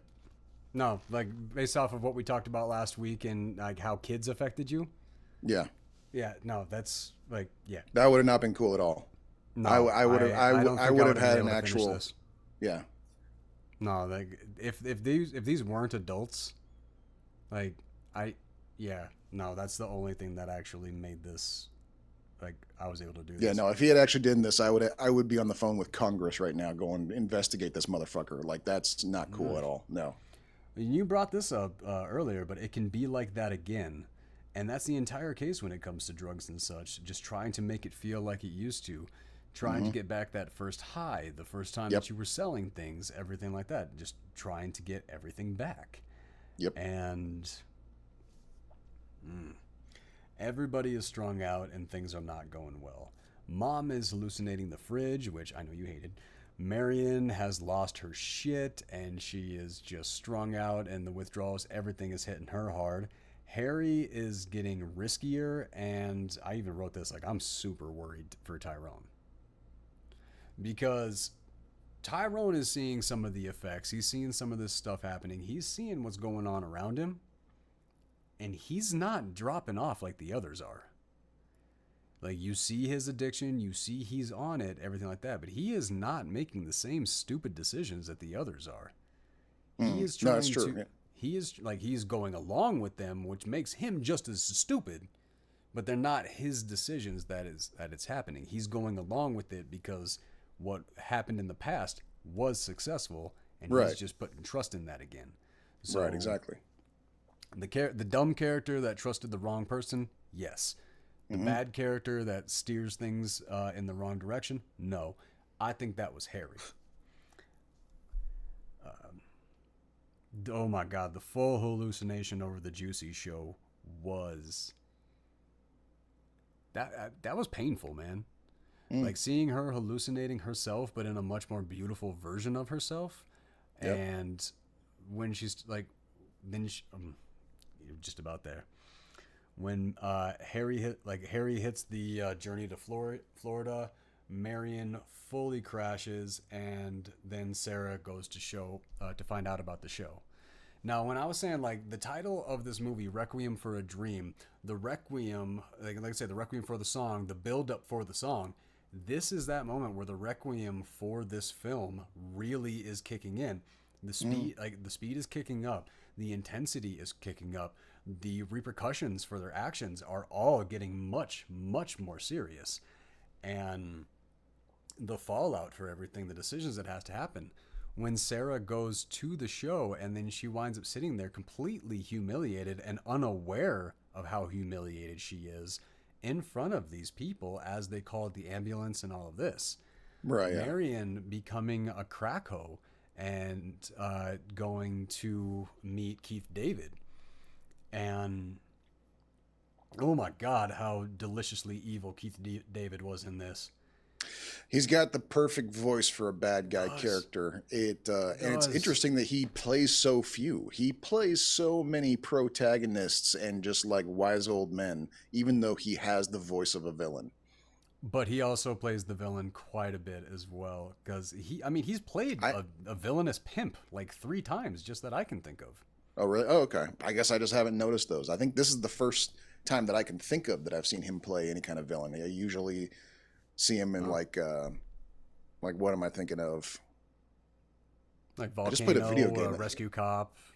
Yeah, I think I just played a video game that he did a voice for. I'm trying to remember what. Well, with the voice as iconic as his, yeah. Yeah. But also, he was just in last week's movie, There's Something About Mary. Right, yeah. Yeah. Being and the stepdad he's an overly lovable guy in that one. Yeah. Yeah. I gotta say, though, when Marion calls Big Tim, or Keith David, and the high that she gives, and you just hear his laugh on the other end, that hurt. Like, I felt that hurt. And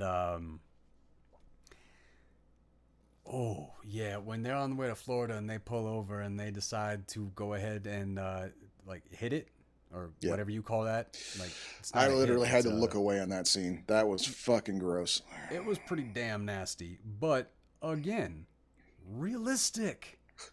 The dude who is getting high, like, he's going to go for the same spot. He's just like he's too out of it. But yeah.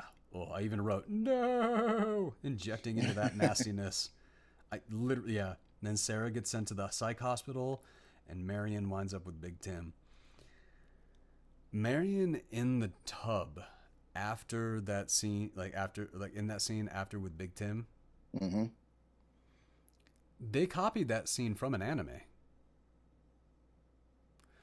Aronofsky, he reached out to the anime and they got the rights for that anime just so he could do that one scene of the overtop shot looking down and her screaming into the water. That makes sense. Yeah. But it does make sense. But I also just want to bring a point. This movie was planned. Like, what he did, it was intentional. Like, yeah. I know, it just didn't land with you. I know. It's weird to have a movie hit me so hard, to be so intensely affected by something in a way that a movie has not affected me in years, and then you call him a fraud. That's so jarring for me. And I did apologize for that earlier when you said earlier how the movie affected you, and I said, oh well, now I Oh feel yeah, I know. bad for hating this thing. But I mean, I'm being honest here, man. Those were that my entire experience while watching this movie was, this is such bullshit. I am now Do angry at you have any? every friend that told me I had to see this movie. I now need to contact and give them a piece of my mind for. Has intense drugs ever infringed upon your life in any way? No, I guess not. No. I think that might be the thing. I think that might be kind of the key thing in this. But it's not I don't in know. any of theirs either. That's the thing. Like the people who told me that I had to see this movie, like drugs were not a part of their lives either. Because I have some family members that like they keep going to prison for being meth dealers, and I got like younger family members who don't know if I'm ever going to be able to say this to their children, but yeah, they got arrested for meth when they were teenager, like for dealing meth when they were teenagers. Like drugs have had an impact on my life, even if I've never done them. Like I said, Okay. I smoked weed, so there are people who consider that a drug, so I got to give it that. But outside of that, I don't know. Like I have no experience with this, but seeing the effects that these things have on the people that I love, I've watched this happen. Just haven't been in the room when it happened. Like, I yeah. Um. Wow. So when Harry hits the hospital and the doctor goes in and he sees him and he pulls up, he sees the injection site and he just walks away and he grabs the vials, like basically everything that the like that he thinks that the kid's gonna take and start to inject. Hmm. And then he like doesn't treat the kid, just calls the police and gets him out of the hospital. Yeah. Like that was insane to me. The Hmm. kid's sitting there like he's about to lose his arm. Things are going wrong, and instead of actually treating him, which eventually they've sent him back to the hospital to have his arm amputated, but Right. before that, they didn't do anything. Now, granted, I wasn't around in the '70s, but damn, I mean, just really. Um. Oh my God, yeah. Sarah's just near torture in the hospital. The boys getting arrested, and Marion's full descent, gearing up and heading towards that Black Mamba scene. Hmm. Yeah. That was the last like 10 minutes of this movie. I was completely clenched. Like I was like I was massively affected by this movie. And when Marion gets on the phone with him before going to do that, and she tells him like, "Can you come home today? Like, can you come Hmm. home?" And he's like, and he won't tell her, and then he lies and he says, "Yeah, yeah, I'll be home today." She 100% knows that he's lying, Yeah. like obviously, and like her tears dry up. She wipes her tear away. She strengthens herself up, and it's time to go get drugs. Hmm. And Keith David opens the door. Welcome, Maid Marian. That just everything was killing me in these final moments, man. Everything was killing me. Um, can you see me? Can okay. Here's the thing. Welcome, Maid Marian. Ass to ass. Can you see me? Can you hear me?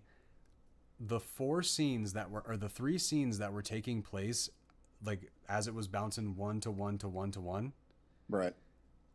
there were every single one of them was repeating a key phrase, Right. Yeah. and that was, and it just the anxiety, what that was doing to me, what that was pushing, what that was going to again, the Requiem, like it played like the movie as it was filmed played into that title to perfection with how they did this and the anxiety and actually setting that up to be paid off and building that. Um, the shock therapy, the prison work, the sex work, and losing the arm. That was what I was talking about when you have the 4 different paths that the drugs can take you to. Because heroin's not going to take you to happiness. Mm-hmm. It's not going to take you to success. It's not going to take you to glory. It's not going to take you anywhere good. It is going to take you into shock therapy. It's going to take you down it's going to take you down to a psychological detriment. Prison work is going to take you down into the criminal reform system. Sex work, it is going to trash your mental status to a point where you don't understand the value of yourself and your body. Losing his arm, the physical repercussions of drugs. There was no good ending to this. No, that's true. Like the drugs won, and what, like, I don't know if you noticed this, but all four of the characters, the way that the movie ended, they all leaned into the fetal position and they all climbed to the right and they all wound up in the like that all. Yep, I noticed that. The same thing. I thought that was interesting. I didn't really see the point behind it, but I thought it was interesting. Sarah's ultimate wish, and she alluded to it a little bit throughout the movie, but she's like, I'm not going to tell you, like all this, like the grand prize, all this. The grand prize in Sarah's mind was her son being happy and healthy. Yeah. Not money, not materials, nothing.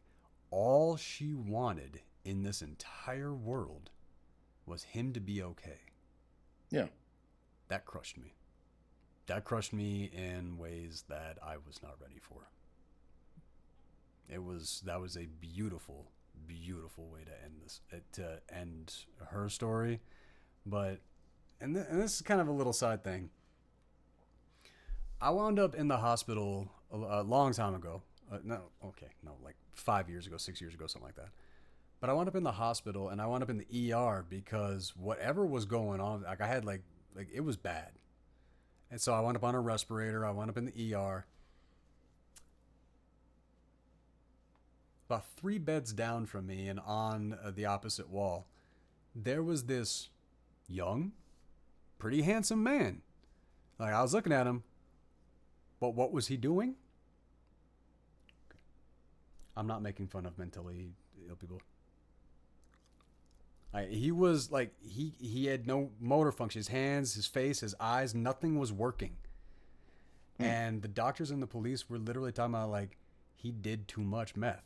He did too much drugs. And he smoked himself, snorted himself, and did drugs all the way to complete brain damage.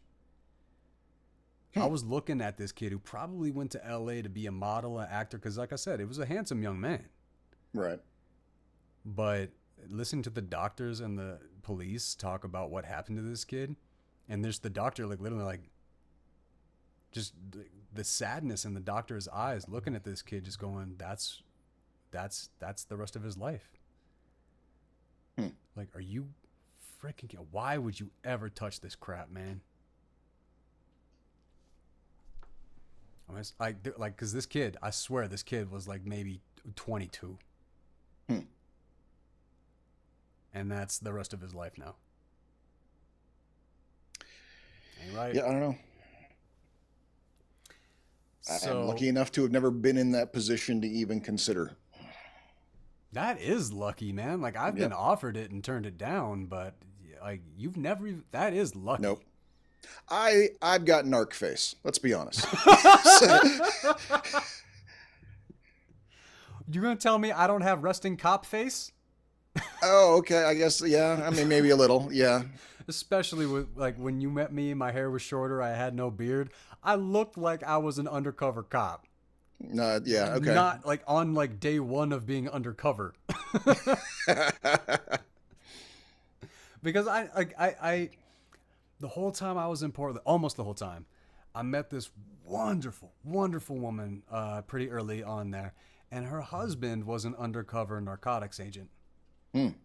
I wanted to meet this man so bad. Like, I would see pictures of him and like that, like on the phone. I never got to see pictures of him on social media because she wasn't allowed to post pictures of him on social media. Well, sure, like, yeah, obviously, yeah. I wanted to meet this man. I was so diehard to meet this guy, but I never got to.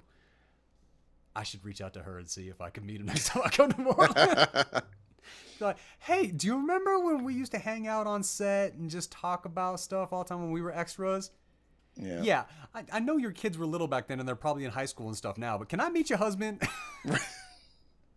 That would go That's great. not weird at all. No. Okay. All right. So, why don't you take your last sips of the haterade and give your final thoughts on Requiem? I think I covered it. I mean, like okay, so here's the thing. I mean, like, you did. I just wanted to give you another. It started with Pi, and the interesting thing is that I didn't even realize that Pi was an Aronofsky film. Okay, it was something that I saw, like I said, when it first came out on home video.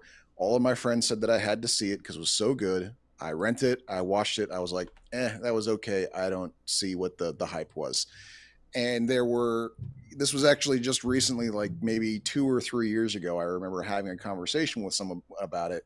They had just seen it for the first time themselves, some 20 years later. I can't remember what the context was, but we started talking about it online. It was an old friend from high school. We were talking on Facebook and stuff like that. And they had just seen Pi, and they were like, yeah, I don't get it. And I was like, well, and we start talking back and forth. And after analyzing that movie kind of the same way that we analyzed this one, I came to realize that the issue that we both had with the movie was that this was a movie that was supposed to be about geniuses written by people who were not geniuses and didn't actually. This movie is supposed to be about Pi. Pi. And so that was kind of like it was what someone who is not a genius thinks genius people think, that the fact that, the reason why someone who is knee deep in mathematics trying to figure out an algorithm to predict the stock market, why the only reason he hasn't tried Kabbalah yet is because no one got around to telling him about it. Like that's once you show him the formula in Kabbalah, well then now he gets it. That's literally the mentality behind this, is that they literally think smart people are just crazy, and that was what we figured out was the issue, why we were like sitting there watching Pi and going like, everyone keeps talking about how great this movie is. It's just kind of weird, it's okay. It's kind of entertaining in parts, but it's not groundbreaking in any way. It's not brilliant in any way. It's just a movie about a dude slowly going nuts for no reason, And so, before I started Requiem and it was Darron Aronofsky, and I kind of had this moment like, oh shit, wait, people talk about Aronofsky all the time. Have I seen his work before? And as I go and look him up, and I'm like, oh, The Whale, I meant to see it, but I haven't. Oh, Black Swan, meant to see it, but I haven't. Down at the bottom, Pi. It was his first movie. And I was like, oh, shit. So, okay, let's give it a shot. I gave it a fair shot. I walked in going, people have told me this movie was good. I'm going to give it its fair shot. But this is not a movie that I ended with a smile on my face. I get, I am very and it was happy. Clearly not meant for that, for sure. And good for him. He was out to extremely bother his audience, and he did that. Mission accomplished. Good for him. Yeah. In a George Bush kind of way. Right.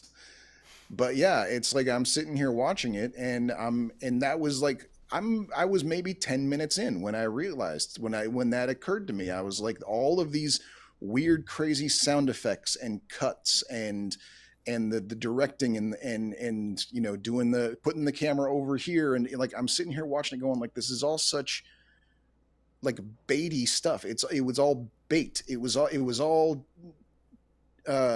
trauma bait is what it was to from the very beginning. And that was why I was like, oh, now I understand why people are always talking like, this is what dumb people think smart people like. That's why everyone kept telling me I had to see it. That's why every fucking film bro out there will go like, oh, Requiem, man, have you seen it? You gotta see it. I will say that basically every film bro that I know has pushed this movie onto me as hard as they possibly can. I will admit that there are a couple people in my life that suggested this movie personally for me. Okay. Those two people are two of the only people who really know what went down. Okay. So, and to be fair, this sure, movie is subject matter wise, that maybe for traumatic people, maybe this is a movie for the PTSD. okay. And I mean, sure, I suppose to a certain degree that's understandable. Maybe I would have liked Willy's Wonderland better if I had ever actually fought animatronic animals before, but that just is. No, I mean where people you're afraid of water, you go jump in the ocean. You're freaked out by being burned or something like that. So you run across a pathway of hot coals. Okay. You are afraid of the trauma that is in your past and you don't want to face it. Requiem. Okay. This is what that feels. This is what that felt like to me. I felt when I watched this movie, I felt like I faced things that I have been actively avoiding. And this movie forced them out of me.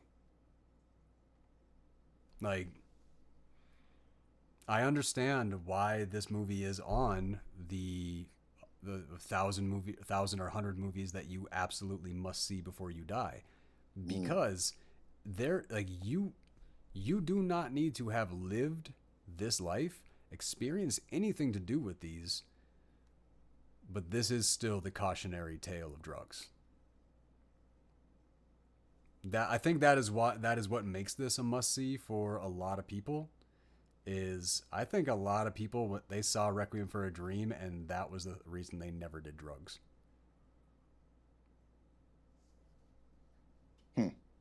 Because there's no glorifying drugs in this movie.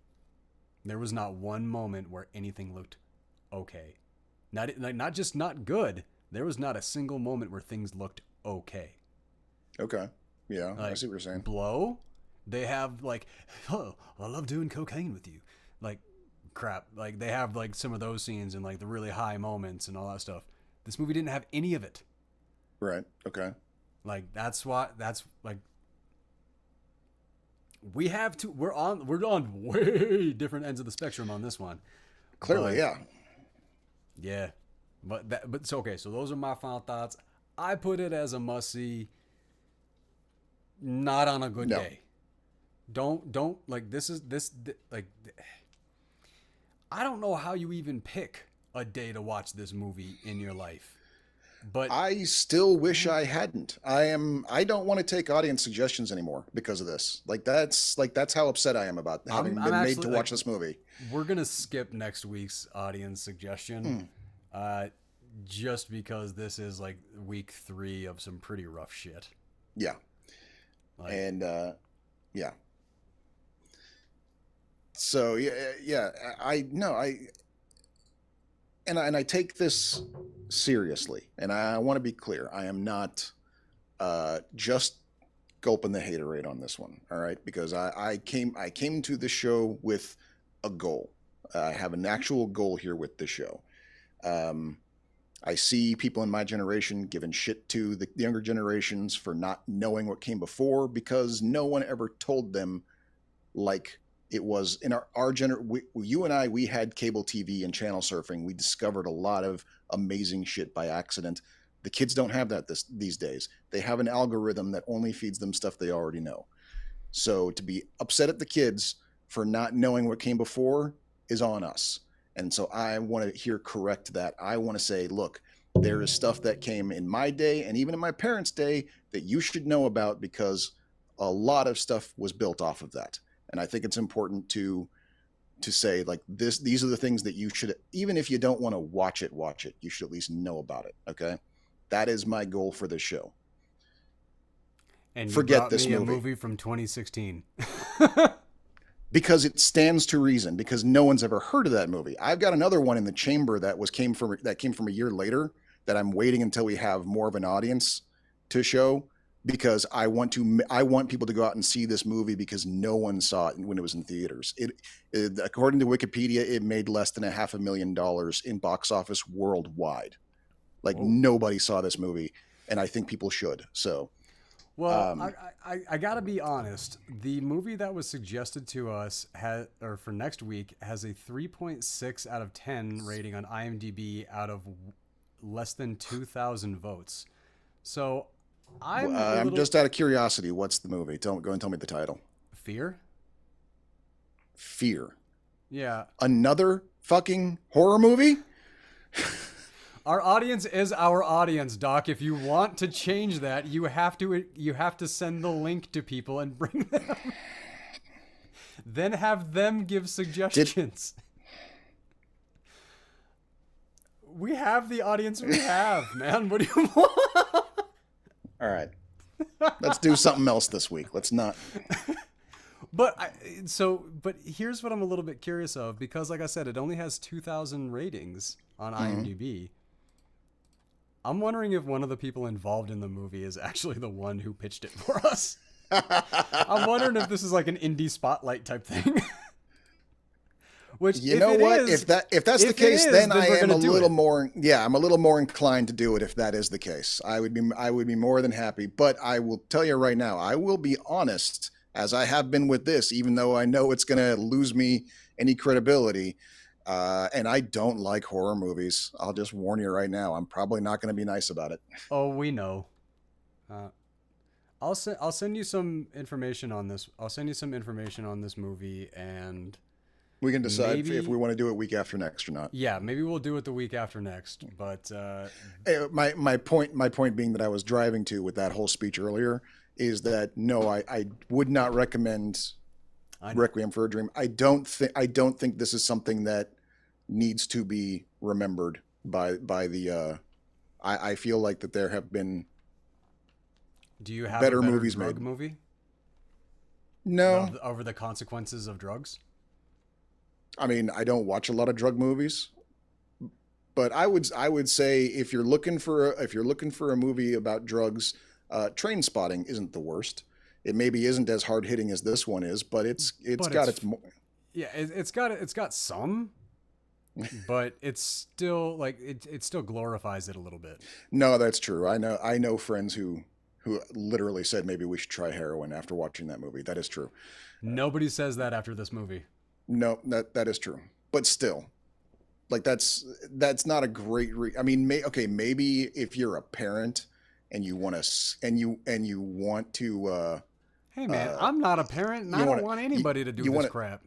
Yeah, well, if you want to do the Scare Straight program kind of thing, okay, maybe this is more effective than Blood on the Highway or any of that, just kind of stuff. But yeah, no, I don't feel this is culturally significant. I don't feel like this is the kind of thing where, you need to know where it's influenced other media. This is not necessary for anyone today to look back on. I'm angry that I had to this week.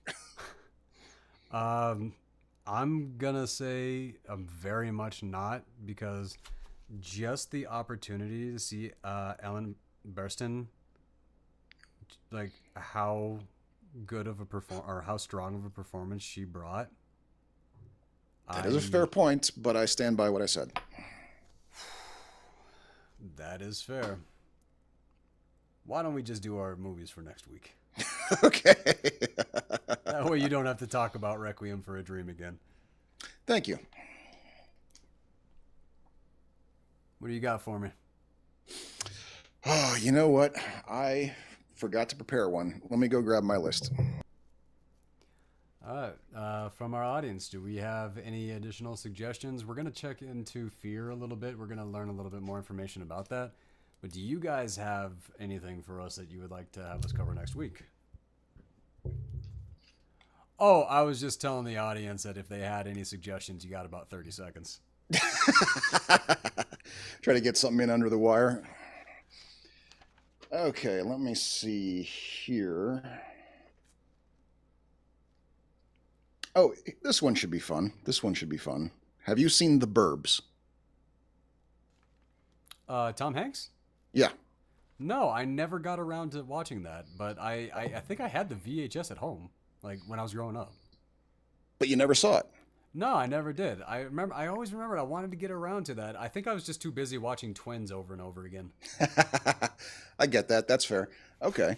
Yeah, this is going to be my first like absolutely non-serious film because I was reminded of this film because a news podcast I was listening to, someone compared a politician to looking like a character from The Burbs, and then he kind of went like, no one's going to get that reference. And I'm sitting here going like, I got it. I got that reference. So I remember you telling me that story, actually. You've actually told me this story recently.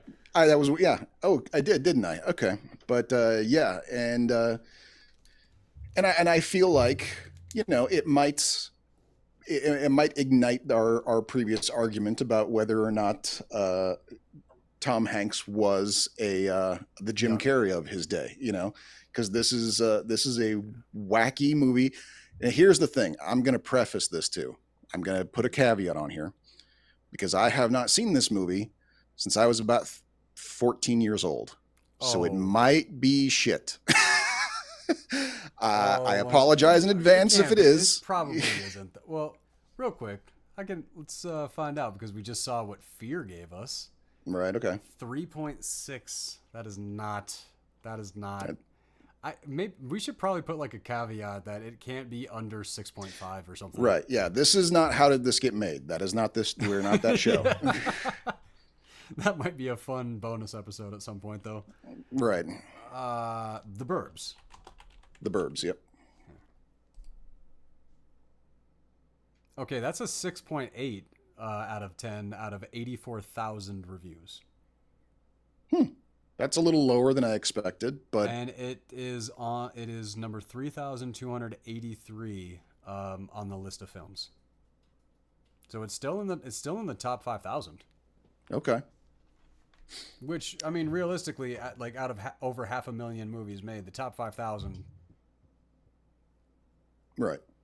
And I figured it was long past time, considering all the suggestions that I've done so far have been such like hard-hitting art films. I figure it's about time I did something fun. So it takes a lot of notes to get through those, but honestly, the one that hit this week was not your suggestion. The one that hit this week was Requiem. That one was taken like diving into these movies and trying to pay such extreme attention to detail to make the notes and try to pick up on some of these things.